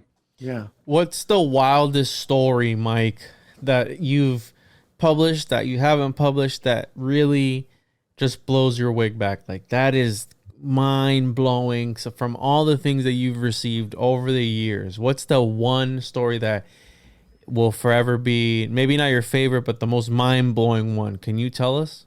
Okay, so the day I did my very first talk at the UFO conference in Southern Arizona, there's a conference center just outside of Fountain Hills, which is outside of Phoenix. I did my very first talk, and this guy comes up to me and he says, let's talk. I have an owl story for you. And I could kind of tell, like, oh, okay, I'm going to listen to this guy. So we went to the bar, and he had a beer and I had a glass of wine, and I was with another friend too. And she was there, and he's telling the story, and he says, so this is going to take a little bit to tell this, but so you asked, this has got layer upon layer upon layer upon layer. So he's reading a book called The Seven Feathers. I think that's the right name for it. The Seven Feathers. And he said a friend of his gave him this book, and it's a Native American book written by someone in the Pacific Northwest wrote this book, a tribal member. And in the book, it says how to find your totem animal. And it kind of like says how to find your totem animal. So this one guy is the guy who gave him the book has a story. He was holding this. He was working in Montana, and he was counting trees, right? So there's a thing where you work for the Forest Service, and you go through and you walk through a stretch of wood and you count trees. It's like a summer job for college kids. But he had the book with him, and he's counting the trees, and it's a beautiful day, and he's reading the book, and he gets to the part where it's how to find your totem animal. And he's like, you know what? It's a nice day. I'm going to take a nap. So he takes the book, he lays on his back, and he sets the book on his heart, open to the page on how to find your totem animal. He falls asleep. And then he wakes up, and there's this wet thing breathing right in his face, like, and it stinks, and he just keeps still, and he keeps his eyes closed, and he hears this thump, thump, thump, thump, thump. Something's walking away. And he opens his eyes, and there's this huge grizzly bear walking away. He had how to find your totem animal on his heart. So he gives the book to this other guy. This is the guy that I was talking with in the bar, receives the same book. And he's at his house, and he's reading the book, and he gets to the part where it's how to find your totem animal. And knock, knock, knock, there's a knock on the door. And it's this guy. He says, hey, there's this stuff in your garage. I can finally take it back from you. The guy, he had been holding some stuff in his garage. And he says, yeah, but can you give me a ride to the next town over? Because I got to drop the stuff off at another place. So he puts everything in the van, and they drive at night. And then there was another friend in the car too. So they drive at night. And he takes the book with him. He figures, well, if I have a chance to read it, I'll read it during this thing. So the book is on the dashboard of the car, open. Well, actually, I think it was, he said it was dog-eared. He folded the page on the corner and just set the book on the dashboard of the car. So he's driving. The book is on the dashboard of the car.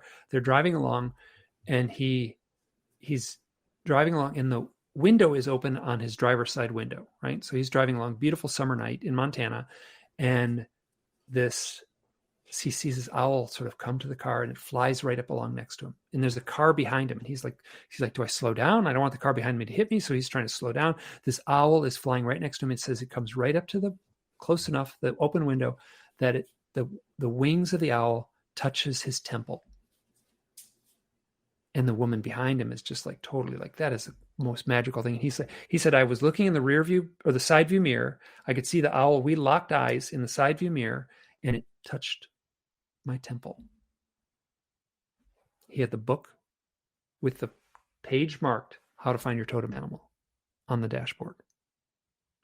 So I talked to the guy for a while, and he says, I was losing my vision in my eye. And I was a boy, and I had to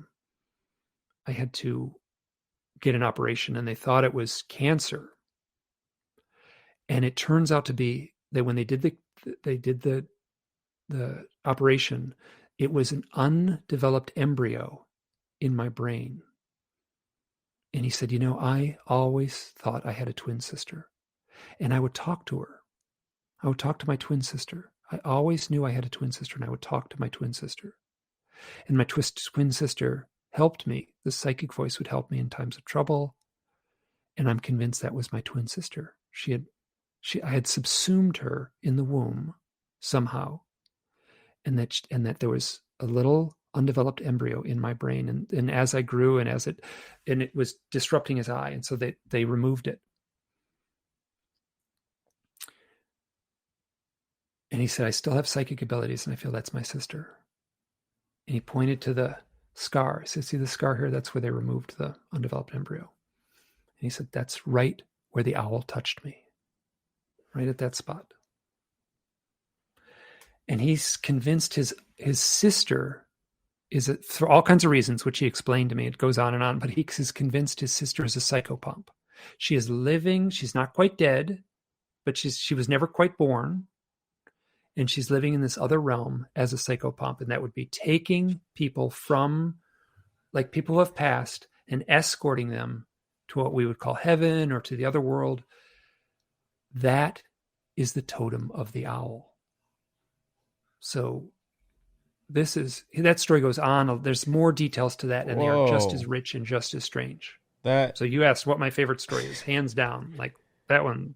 I'm like never gonna find one that. The dude had almost a homunculus on his freaking eyeball somewhere, like on the side of his face. But it's his sister. He felt love for it. It was his own sister. He felt he was in psychic communication with it. He's a wonderful, articulate, sweet guy. He was farther down the trail than I was in this research. Like, he kind of took me under his, like, I'm going to say took me under his wing. That's a loaded term, but he was very good to me at a very challenging chapter. Was he indigenous? Was he a Native American? No. Just wow. I remember. I'm glad you brought that up, because I thought about that specific story and the tragedy of losing somebody that no one else knows. Mm-hmm. Yeah, no one else. Yeah, no, so and having to mourn his sister after that, and the tragedy of that, not even knowing that that's what that was. Did he keep it? Do you know? I have no idea. That was I doubt that they did, but they might have biopsied or something like that. I really don't know. So, because wow, yeah, that's pretty wild. It reminds me of the Stanley Kubrick film where the boy has a little man in his finger and he talks to his finger.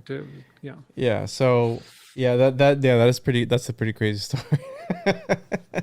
The fact that the dude had a freaking embryo, I'd never heard that before. You hear that happens in operations sometimes, where they'll find a little undeveloped embryo, but usually not in your head. Yeah. So interesting. Now, I do have a question. You mentioned it just once in Messengers real quick, but that you have a lot of stories of people who have claimed to have implants. And one of them had relayed that she thought that was from a MyLabs incident. Is that correct? Well, I've talked to a lot of people. I can't remember the exact line in the story, but there's plenty of people I've talked to, and some say it's from totally terrestrial people, like secret government people, come into the house and drug you and stick us some sort of implant in, and other people say like, no, it's alien technology. So this is, yeah. So I've heard both. I've heard people to say both things. Yeah. Is there a correlation between, have you noticed, and I don't know if you have the information or not, a correlation between people's maybe RH negative or RH positive, whatever it is, and these experiences? Because I feel like, and again, I don't know if this is my Christian upbringing, but there's a lot of people who have a lot of paranormal experiences like every other day. And the people who want to have them never have any. So I'm thinking, is it, obviously, if you're open to these ideas, if you're open to it, you're able to manifest it or call it. There's been, I know I saw this news story where the guy, they were kind of sort of making fun of him. And he's like standing in front of the beach. And he does like this prayer, like, hey, please show yourself in front of the camera. And boom, a UFO shows up like way in the distance. And they're like, oh, there they are. And you see like the UFO just moving around. So is it something like people have unlocked some Kundalini or something? Or is it genetics? How do you see a correlation there, Mike? Oh, well, so there's certainly like people who, like I rarely run into people who, I rarely talk to anyone who said I had one UFO sighting. Like, very rare people. And that's when the problem where the thought, you turn the clock back when people were first starting to do UFO research, and it was all these kind of military types and things and people say, well, yeah, I've seen UFOs a bunch of times. And then the person doing the research says, well, that's impossible. So they throw them out. They say, I'm not going to believe that person. They throw their reports out, but that's what happens. People are showing. So is it Kundalini energy? Is it some sort of, are you projecting something out, or are you somehow connected on some sort of soul level? Yeah, all these questions are open. As far as the RH negative, there's a guy named Ray Hernandez who did a huge report with statistical analysis. This is an 800-page book, and where they interviewed thousands of people who claimed the UFO contact experience, abduction basically, and they asked them all kinds of questions, did a very thorough big spectrum analysis, and crunched the numbers. So they have statistical numbers on all these questions. One of the questions is your blood type. Are you RH negative? So what they found is 15% of the population of the Earth is RH negative. That's well understood. That's real. There's a lot of data on how many people are each blood type, and then when they crunched the numbers, 15% of the people who claimed UFO contact have had RH negative blood. But there's this very tough, because I'm just going off what I've read. So I trust Ray Hernandez's research. He says, nope, it matches the statistics of people. There's no statistical anomaly in the data. And other people say the opposite, that there's a high probability that people who are RH negative, people who are UFO, have had UFO contact, are disproportionately RH negative, like 60-75%. That data is out there too. It's online. That data is really tough to check. Ray Hernandez's data is very easy to check, because all these he had the retired statisticians from Harvard, doing the work. So there's also a book by Nick Redfern called Bloodline of the Gods on the RH negative. So they think the RH negative, wow, I got to be careful. I think it came from Cro-Magnon. That I might be wrong, but it came from essentially one of the cavemen, one of the early proto-humans, had RH negative blood. And I don't know how they figured that out, but they say that's a remnant left over in our biology, our human biology, that traces right back to the Cro-Magnon. And I might have that wrong. So but that's pretty close.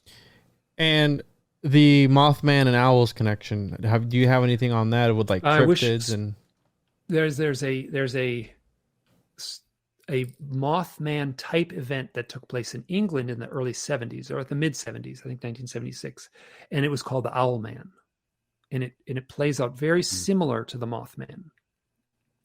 One of the things that was associated with the Mothman was a really profound sense of dread seeing the Mothman. And that plays out in the events in the 70s in England, in Cornwall, which is like a county in southern England. And it all focused around this church. And there was also UFO sightings around the church, which matches the Mothman thing. But it essentially looked like a man with wings, which is what Mothman looked like and what the Owl Man looked like. They kind of, so I can't find any direct correlation between Mothman and owls. There was, people would say, people are misidentifying it as an owl. And then they actually, that was like what the newspapers were saying and such. And then you would talk to the witnesses and they'd like, no way, I'm not misidentifying this for an owl. No way. And there was a report of a big owl that was found dead in a farmer's field. And they brought some witnesses out to look at the dead owl. And they said, could this have been what you saw? And they were like, no way. Absolutely not. That's a dead owl. What I saw was not a dead owl. So yeah, no correlation that I could find. And I really looked, I really scrubbed the material as best I could to try to find some connection. Interesting. Yeah, because you hear what you were mentioning earlier, and I know there's a couple quotes in your book about the indigenous beliefs of with the owls and death, and how it's like when the owl crows, it's like something. Oh, when the owl cries, the Indian dies. Yeah, something like, it was like, something like that. And you had a whole bunch of the symbolism of the owl to the indigenous people and how it was sometimes a bad thing, not a good thing. In the Southwest, in the tribes of the Southwest and the Pueblo tribes like the Zuni and the Navajo and the what's the Pueblo builders? The Hopi? The Hopi, yes, the very sinister lore around. And I talked to a Navajo guy, and he said, I've been trying to figure this out and I can't, but this is a guy from the Navajo tribe said in his language, the word sinister is the same word as owl. Wow. So very dark lore connected with the owl. But other tribes, it's not so much. In the Northeast, it's certainly seen as a dark messenger, but it's more like the owl itself is only the messenger that's separate from the message. I shared this earlier with Juan, I think before when we talked, but the Hopi, the Mangwa, the Kachina, that's the great horned owl, Kachina. They're in that story. He's the one that comes down and sobers up the drunken clowns. So that wasn't lost on me when I had come back from getting sober, that the owls helped me get clean. So here, I'll ask you some questions. This is the questions I ask. So I'm blended. I don't care. Like owl, UFO, synchronicity. I treat them. I weight them all the same. One is not more important than the other. One is not. I don't weight any of them differently. So your experience with the owls, what was going on in your life before the event? I was struggling with the, I was kicking addiction, but it was addiction because of a trauma that I had related to my military contracting jobs. Okay. What happened after the events with the owls? I got clean. Okay. I lost 95 pounds. I was diagnosed with a pituitary adenoma brain tumor in 2014. From 2014 to 2018, I was a mess of prescription drugs and opiates, and I was trying to drink myself to death. And all of a sudden I became suicidal. And finally I asked for help. I had to go into into a behavioral health center. They have to stabilize you. After that week, You froze up a little bit. Oh, I'm sorry. I went to a mental hospital for a week. Stabilized, got out, and went immediately to rehab. Right after that, I got home, and if anybody's ever had to do the 12 steps or hit that rock bottom, you start from scratch. You reevaluate. You have to reevaluate everything. And it was the most freeing thing I think I'd ever done, was stopping at that tree and committing myself to that meditation. And it changed everything. I was back in my body again. I didn't realize that my trauma had separated me so much that I was disassociating as just unconsciously. I wasn't actually living life until before that. And I remember the moment, and I realized this last night with a conversation with our friend Cheney, that I was driving up Sahuarita Road. The moment that I felt like all the feelings, like I had to commit, you come back and you feel your feelings, you be in your body, you live in the moment, that kind of thing. And I remember feeling my soul actually come back, like literally come back into my body. And I realized that last night, that road is the exact same road that comes behind my house here, where we saw those UFOs, where the owls showed us right there. Wow. Okay. So this is what I'm finding, that there are these heavy, powerful human experiences. So if you had a similar experience like this, 1,000 years ago in North Dakota, and you worked with your shaman in the tribe to overcome, let's say, trauma and addiction or whatever it might be, and then it was associated with the owl, everyone in the tribe would understand that association and the symbolism of that event. And so the questions I ask of people are, what was going on in your life before the event? What happened after, and what changed? Now here's another. So do you have any psychic abilities? You muted, Gordy. Sorry. Yeah, I do now. It's coming fast. Yeah. Wow. This is normal. This is yours. So what I knew, I knew the answers you were going to give me beforehand. So what you shared is what I am finding in this research. Yeah. I would have never thought I would have never thought I was the guy that has a medicine bag and is working on magic wands for his daughter. This would have never been me 5 years ago. Oh my God. I'm like me. I can't believe. Yeah. Yeah. Look, let me see if I can show I don't know if you can see that. Oh yeah. I can see the ears and the little owl. Did you carve that, or was that? It's dope. Yep.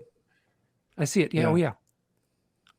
So they kind of came out of the knots in this wood. This is from the owl tree that Peter and Gwen live. Oh, that's from the tree. Yes, from the acacia. Wow, okay, where they live. It's an acacia tree on top of that. It's high in DMT, allegedly. Right? Yep. Which, supposedly that was the burning bush. Has amount of DMT, and I have had what are clearly psychedelic experiences meditating under that tree. What are those little balls that you have? Are those from that area too? Does that have anything to do with it? Yeah, I found these steel balls from real small to about that size, which I thought were monkey marbles for the longest time. They're paired, and they have a magnetic polarity to them. These do have a magnetic polarity, and I find them all over that area, right around that tree. And I found them because I just was walking around there. They're just in there, and I started picking them up, and I'm like, wow, that's weird. They're magnetic and they're metal. So I asked our friend Ben Balderson, and he's like, oh yeah, those are monkey marbles. They're, you get a male and a female. So I started finding them in male and female, like one is smooth and one is hard. And those two would have like a vibration to them when you hold them together. So I'm like, wow. And then I started finding them all over the place. And I started giving them away. The more I give them away, the more I find. Mm-hmm. Mm-hmm. And they were calling out to me. Like, we're over here. I'm finding like big ones like this. Well, as I start sharing them, some of the people are like, do you think that's ammo? And I look up cavalry grape shot. It looks just like cavalry ammo. So come to find out, this building where I work used to be an assay center, an assay office. Like they'd melt down like ore, they do ore testing and stuff like that for the mines around here. Like this is many years ago, but it was still kind of there when our building went in. But as I've gone around the desert, I find all these ruined buildings, and there's like just bunches of bricks. It's not really ruins. It's just, debris really. So come to find out that area near where I work was the unloading area for the cavalry during the 1870s. And they spent the next 30, 40 years clearing out this whole area of Indians from that spot. And there's just ammo all over the place. That can't be good for the energy in that area. It's been rolling around in that wash. And here's the interesting thing about that wash too, is during the monsoons, it'll run one way during the beginning of the monsoons, and then it runs the other way at the end of the monsoons. So I feel like it's been building this kind of orgone energy in that wash and building up their magnetic strength, because it's clearly there. I have put these into hands of strangers, and I don't even tell them what to feel, just put them in their hands, and they're like, wow, and it happens every single time that they react like that. So it's not just that it was just ammo, and it's not just that it's, I don't know, but it's this weird, I'm having weird experiences like that all the time now. Mm-hmm. And it's hard to even articulate, but thank God that you've put these together so that people like us aren't alone. Like I know I've always been known I've been weird, not kind of fit in, but to find out that people have those kind of experiences too, that, it's good. It's a comfort, and I appreciate that. So thanks, Mike. I appreciate you doing that. Oh yeah. Yes, very much. So I know, and I've been very open about it in my books and when I did the podcast, in my writings and stuff like that. So I've got no problems talking about this stuff, but so earlier I said I had that experience where I saw the 5 beings out the window. Yeah. And so at that point in my life, that was either January or February of 1993. In December of 1992, which was a month before, right around Christmas time, right around the solstice, I was slowly, in that fall and that year before, I was slowly succumbing to clinical depression. I did not know it. I was 30 years old at the time. I had no idea what was going on. I was little by little just becoming crippled by clinical depression. And it culminated right around the solstice, where I would just say I had a nervous breakdown. I just completely stopped functioning. So I've actually, some doctors have said like, some of your issues are PTSD from that event. Mm-hmm. Like, so basically the trauma of that descent into severe clinical depression. And I was like, I was suicidal. And I could talk about it. But it was the people who knew me at that point were like, it was bad. And,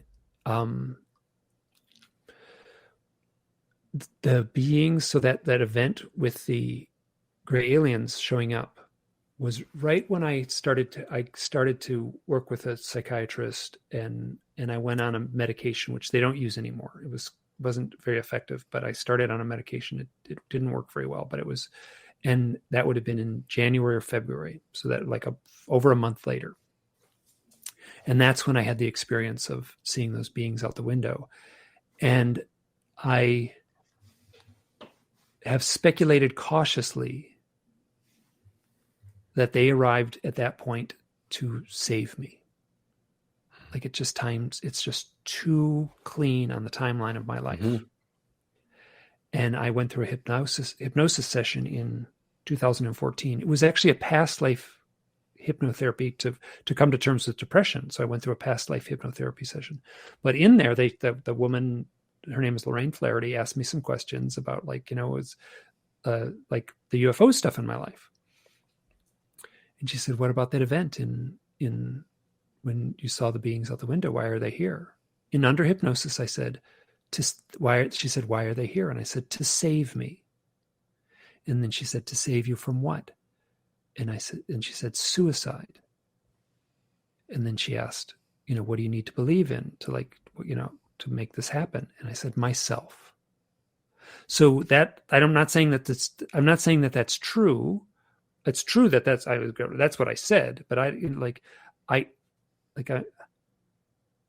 very, I don't want to say I'm analytical, but I don't want to get locked into anything. So maybe that's what happened. Maybe that's not, but I don't want to say aliens made me, save my, that it's like, it doesn't work. Like it's not in me to say that, but I can say, wow, it is very curious that the timeline of my life, that's when that one event happened. And that would have been, so the question is asked, what was happening before the event? What's happening after the event? Before the event, I was like struggling with severe clinical depression and suicidal thoughts, like bad. After the event, I slowly started to get my life back together, partially through medication. So, and that's like, that's true. I can say that for sure. Like that's what happened before the event and after the event. And you feel like medication actually helped you? Well, that first medication didn't work very well, but I later went on Prozac, and yeah, Prozac was great. Okay, wow, interesting. See, wow. I couldn't get any relief until I got everything off of everything. When I got back from rehab, I checked my Walgreens. You know how you can, from your phone, you used to be able to go through your menu and see how many open prescriptions you have. I had 22. Oh, okay. So my doctors were pumping me full of, because I had a team, you had your neurologist. I was having seizures.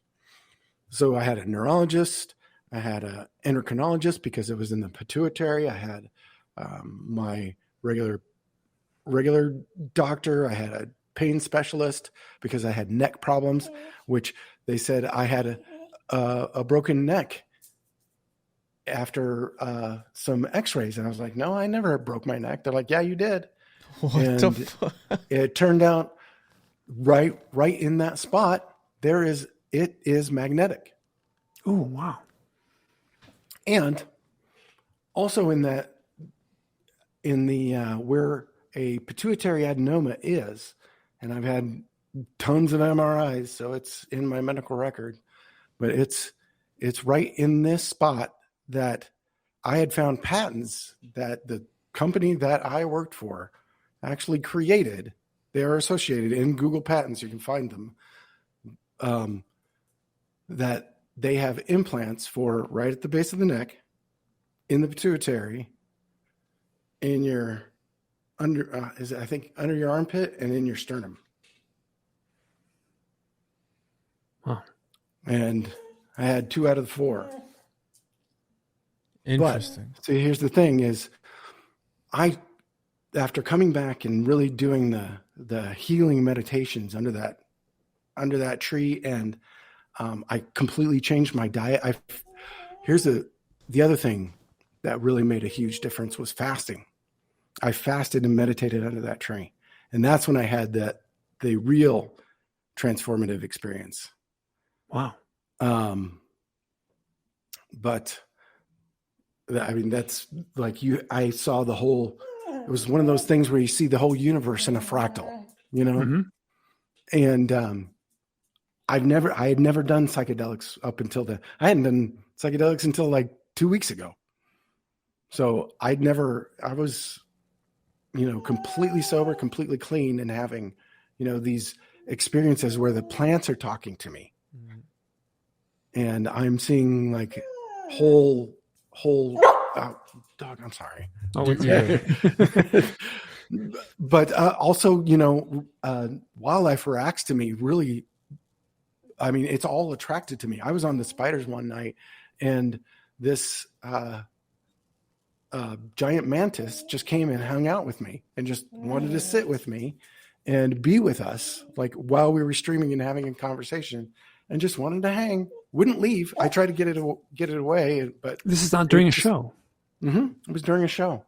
I also have on a show where I was using those balls, and as I was meditating with those balls that I'd been finding, the ammo balls, I was meditating with them, and as I was kind of letting it kind of douse, I was using it kind of as a dowsing kind of thing, and I do it, and it's on video. It's on the Spiders channel somewhere. But as I'm doing it, I click them together, and lightning erupts right behind my head. It's the craziest like out a stuff. window Behind me. I was doing it out on my porch, and it was during monsoon, so there would have been, but still, lightning anyway. But it was right at that moment, and even a listener, she was sweet enough to draw it out. Like she did a cartoon of it, and it's been kind of cool to have this platform where people can actually see what's going on, to share the owls with people. Just yesterday, one on my Instagram, it wasn't, I didn't take the footage, but it was here. There was a guy, or somebody was just driving by, and there's a coyote sitting right on top of somebody's hood of somebody's car, just chilling. The most zony thing I've ever seen. But I was thinking about that, how in Navajo the coyote and the trickster, they always show up in teaching moments and in healing ceremonies and stuff. And I figured that dude was trying to get somebody's attention. He wasn't moving, man. He was just planted. Mike, I'm sorry, go ahead, finish, Gordy. I was just saying the natural world is responding. We're getting jaguars back into the Santa Rita Mountains right behind my house. We've gotten triops awakening from the desert. Are you aware of what triops are, Mike? They're little three-eyed horseshoe crab looking things that are coming back because the monsoons have been so strong since. I don't think it's actually stopped raining here since like 4th of July weekend. We've gotten so much rain that we've got fireflies back. I've never seen them in Tucson, ever. But the jaguars are being caught on the game cam again, just south of my house. Whoa. So they're coming up. I'm going to you want me to pull this up, Mike? You're muted.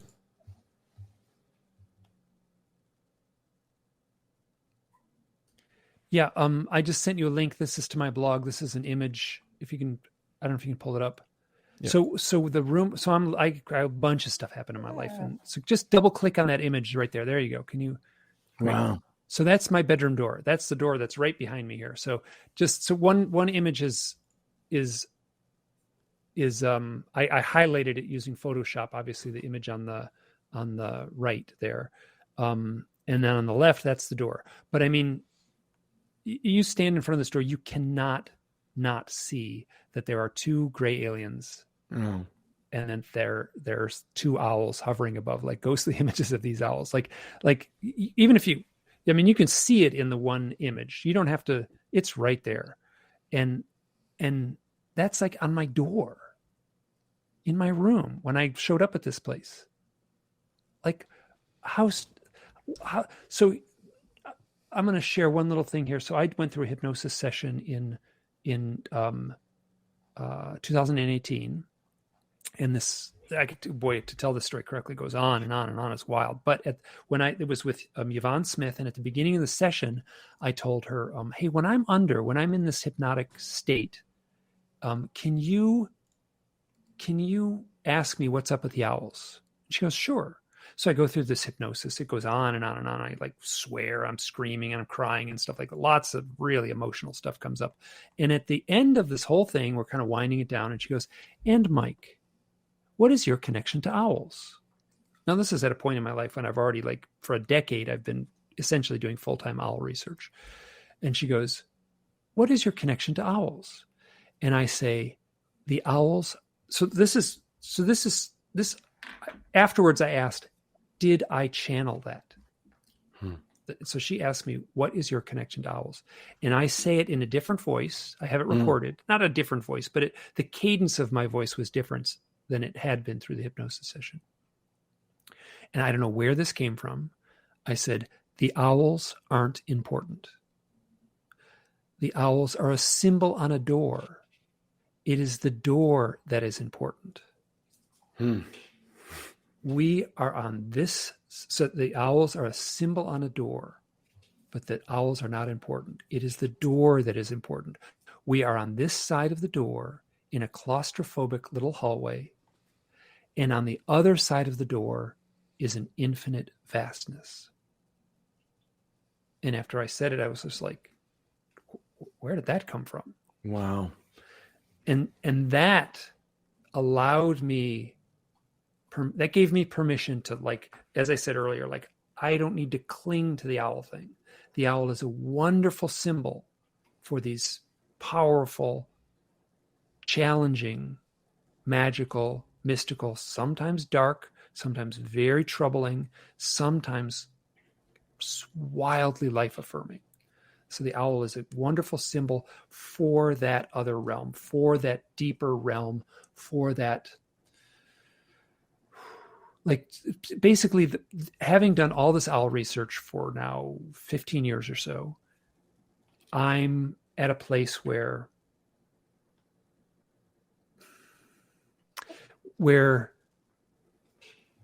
it has proven to me, whether I can prove it to you, I don't know. I mean, I feel like you guys are already on board, that there is a alternate reality, a deeper reality that is running parallel to us, that interacts with us in these mystical ways, and it gives me hope. Other people in this research have a very dark view of things. I did not expect this owl stuff to sort of, upon, digging into story after story after story and trying to see the bigger patterns, as well as my own personal experiences, I did not expect to find what amounted to a heartening overall mood or flavor to these stories. But that is what I'm finding. I feel like the powerful, mystical, rewarding experiences are far outnumbering the dark, frightening, scary experiences. Oh, the people are having those. And my heart goes out to them. But the majority of the stories I've accumulated and that people have come to me and shared have been very life-affirming and very powerful. And I'm so grateful for that. So, and that mimics the little quote that I plucked out of the ether at the end of that hypnosis session. Yeah. I was going to ask you if you had any concluding thoughts, and I think that's really beautiful. Are you working on anything else, Mike? What's your next project? What's the future look like? I'm very close to being done with a fiction book, which has been the hardest thing I've done. It has been so it's fine. I'm finally at the point. In fact, today I just sent a note to a friend and said, like, this thing is finally real. This book, I'm pretty close to being done with it. I don't know what that means, a few months, 6 months, but it has been an unending, long, long process. I write very slow, and the few people who have read it have been very, very supportive. So I'm eager to get this out. Is it classified? Can you share anything at all? Like, it's got owls. It's basically a paranormal thriller. It's got owls and UFOs and emotional struggles, and it's got a kind of a secret government subplot, and it's got a love story. So yeah, it's a it was originally going to be a comic book. I did it. I wanted to do it as a comic book, and you can find some pages on my site.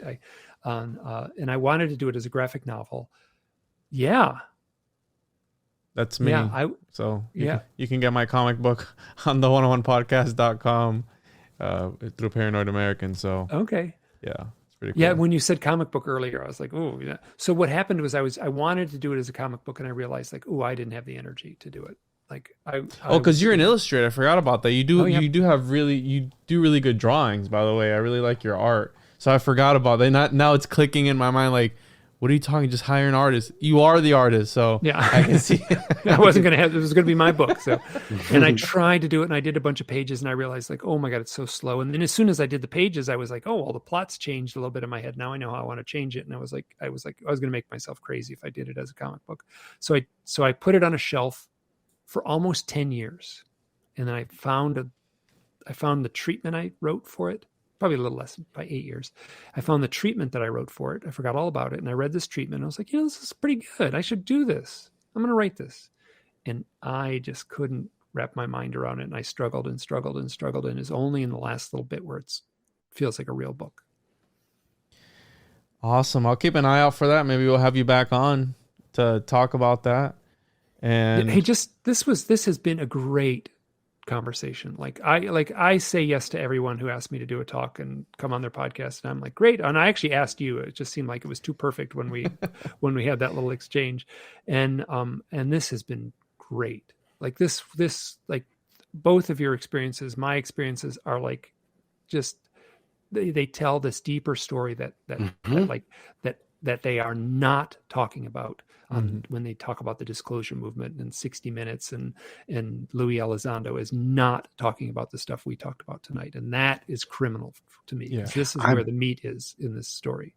By design, I think. Yeah, I think so too. That is a distraction. That bugs me. Because you're like crazy. A different person, Gordy, right? You're like, if I'm a different person. Yeah, it actually changes people. Like it's an alchemical transformation of the person. So that's the last thing that they want. They're like, wait, we don't want people to know that these things are literally transforming people and completely changing them, and maybe even restructuring their DNA, because that's also another aspect of it as well. Because you're having spiritual transformations, physical transformations, mental transformations. Like you're saying, the shamanic initiation, psychic abilities. Yeah, exactly. Very common. So here, let me just. So I like anyone anywhere in the world who has a UFO and owl experiences. All I got to do is Google UFOs and owls. They're like, oh, I had this experience with a UFO and an owl. I don't know what it means. It's 2022-3 now, and so they just Google me. They find me in like 5 seconds, and they send me an email, and I've got thousands of them, and every one of them is remarkable. But so when I talk to the people, and I get some people I engage in and talk with, and not everyone, and I wish I could, and it's just I'm overwhelmed. But the people I talk with, I ask the same set of questions, and one question I ask is, you both know what Reiki therapy is and Reiki healing is, right? So. So I ask, like, oh, what are you doing for work? And they say, oh, I'm a Reiki healer. And they're like, oh, I do some Reiki. So the people I talk with and interact with that have had UFO and owl experiences, this is a pool of, let's say, 1,000 people or more that I've had this. And I'm really cautious to say this, but I don't think I'm exaggerating. I would say that 50% of the people with UFO and owl experiences are Reiki healers. I'll tell you, 50% of the population. Yeah, it doesn't surprise me at all. Oh man, I'm like, I didn't even have to ask. So 50% of the overall population is not Reiki healers, right? Like that RH negative thing, like that's nothing compared to like being a Reiki healer. So that's like, what does that mean? Like what's I cautiously speculate, and I'm going to use cartoon imagery here because it's just, I'm like, this is like something out of South Park or something. The way I'm seeing it in my mind, I'm seeing the UFO pilots like looking down at Earth, man. They like, these people are screwed up, like let's give them, they need something, and they have what do they need more of? And they need more Reiki healers. Let's zap them somehow and turn them into Reiki healers. And so that's, I don't think that's exactly how it's working, but that's how I frame it in my mind. But like, wow, is that a strange bit of data that has emerged from this? Gordy, you want to leave? You have any concluding thoughts, man, on this? I had a lot of fun. This was fun. This was great. That's great. This was fantastic. Thank you for doing this, Mike. And Juan, thank you so much for putting this together. I really appreciate this. Thanks for thinking I was Sechery. Yeah, it was really embarrassing. Actually, I was like, what? I was great. I loved it. So don't feel embarrassed at all. So. Hopefully I'll have him on soon. We'll see. I do want to, like, the thing I kept thinking of in the last day that I've been kind of mulling over everything is, I am so thankful to hear you say, it's us.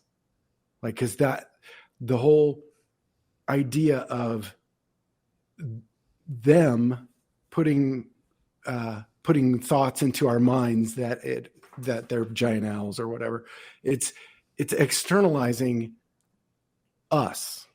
I feel like if we see those experiences as us, as part of the one, as part of nature, you're seeing a much wholer picture than just saying aliens.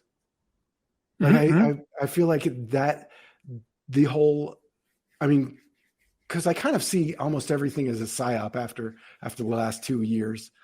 And so I'm very suspicious of who gets promoted and what ideas are in the zeitgeist and what the common understanding of anything is. I'm going to naturally, my rebel in me is already going to say, fuck no. But my inner seeker is going to say why.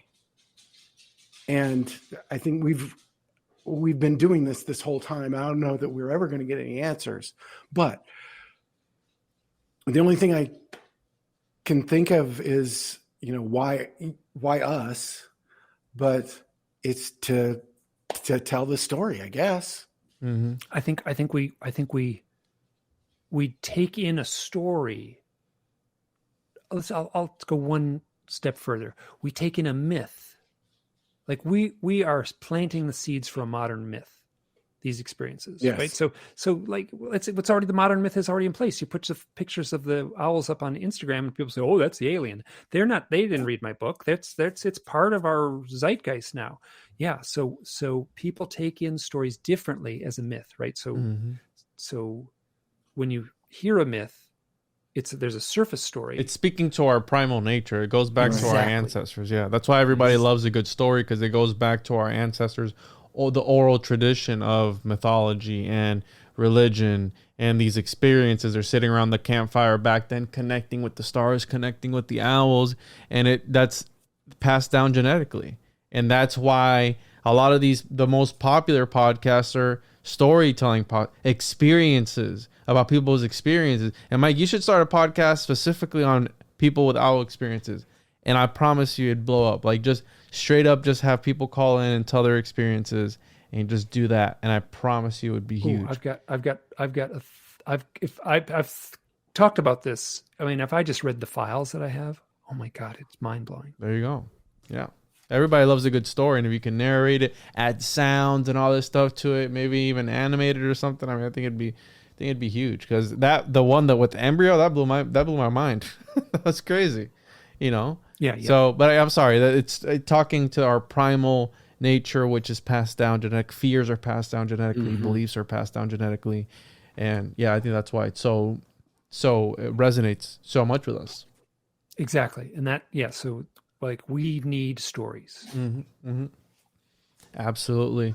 And Mike, where can people find you? Where can they find your book? I see here that you have all your books are audiobooks read by you, which is great, because I hate one of them isn't. The longest one is the one that's like the 400-page book. I didn't have it in me to read a 400-page book. This is some of your art, I heard a guy to read that one. Pardon? This is some of your art here? That goes to links to my portfolio page. Yeah. So nice. Yeah. Oh, fantastic. Okay. I did these cartoon books. Oh, these are great. That's my book covers that I did. Yeah. And you can see I did some cartoony stuff too. So these are great, dude. That's great. You're awesome, man.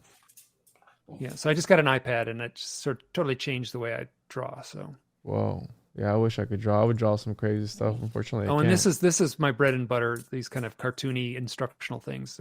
That's how I made my living for 30 years. Owl skull. I love the owl Oh, there's a skull. little UFO book on the floor back in that one. For that one, if you want to look at it there. So look on the floor. There's a UFO book on the floor there. So Awesome. Yeah. So where people can find your website, MikeClelland.com, and all your stuff. and then is from on that here. website you can find the blog, and you can find the podcasts, and you can find a link to me, contact Mike, and you can send me your stories right through that site. Yeah, MikeClelland.com. If you can't remember that, just type in UFOs, owls, and I'm the first thing that comes up. And I don't even know where it was that I found. I think it was on the Hidden Experience website, and I think that's where I had messaged you from. Because There's a contact link there also. Yeah, so this is great, man. I really enjoyed this. Gordy, can you plug your stuff so people go? You're good. So my brother has a dog named Gordy. How's that? How funny. So when he said the dog barked and you said, "Hey, Gordy," so that's my brother. Yeah. My brother's voice came out of. It's better than the mouth. pig. Yeah. I got that for a little while. That was. So my Instagram is Gordy_2_shoes, and you'll find all my owls there. I'm on Weaving Spiders Welcome, which, Mike, there's another synchronicity right there. I'm on Weaving Spiders Welcome, which is the antithesis of Weaving Spiders Come Not Here, which is the seal on Bohemian Grove. Yeah, with the owl. With the owl. So, and I just thought it was clever when I started with I didn't come up with it. The other guy did. But I'm on that on Saturday nights.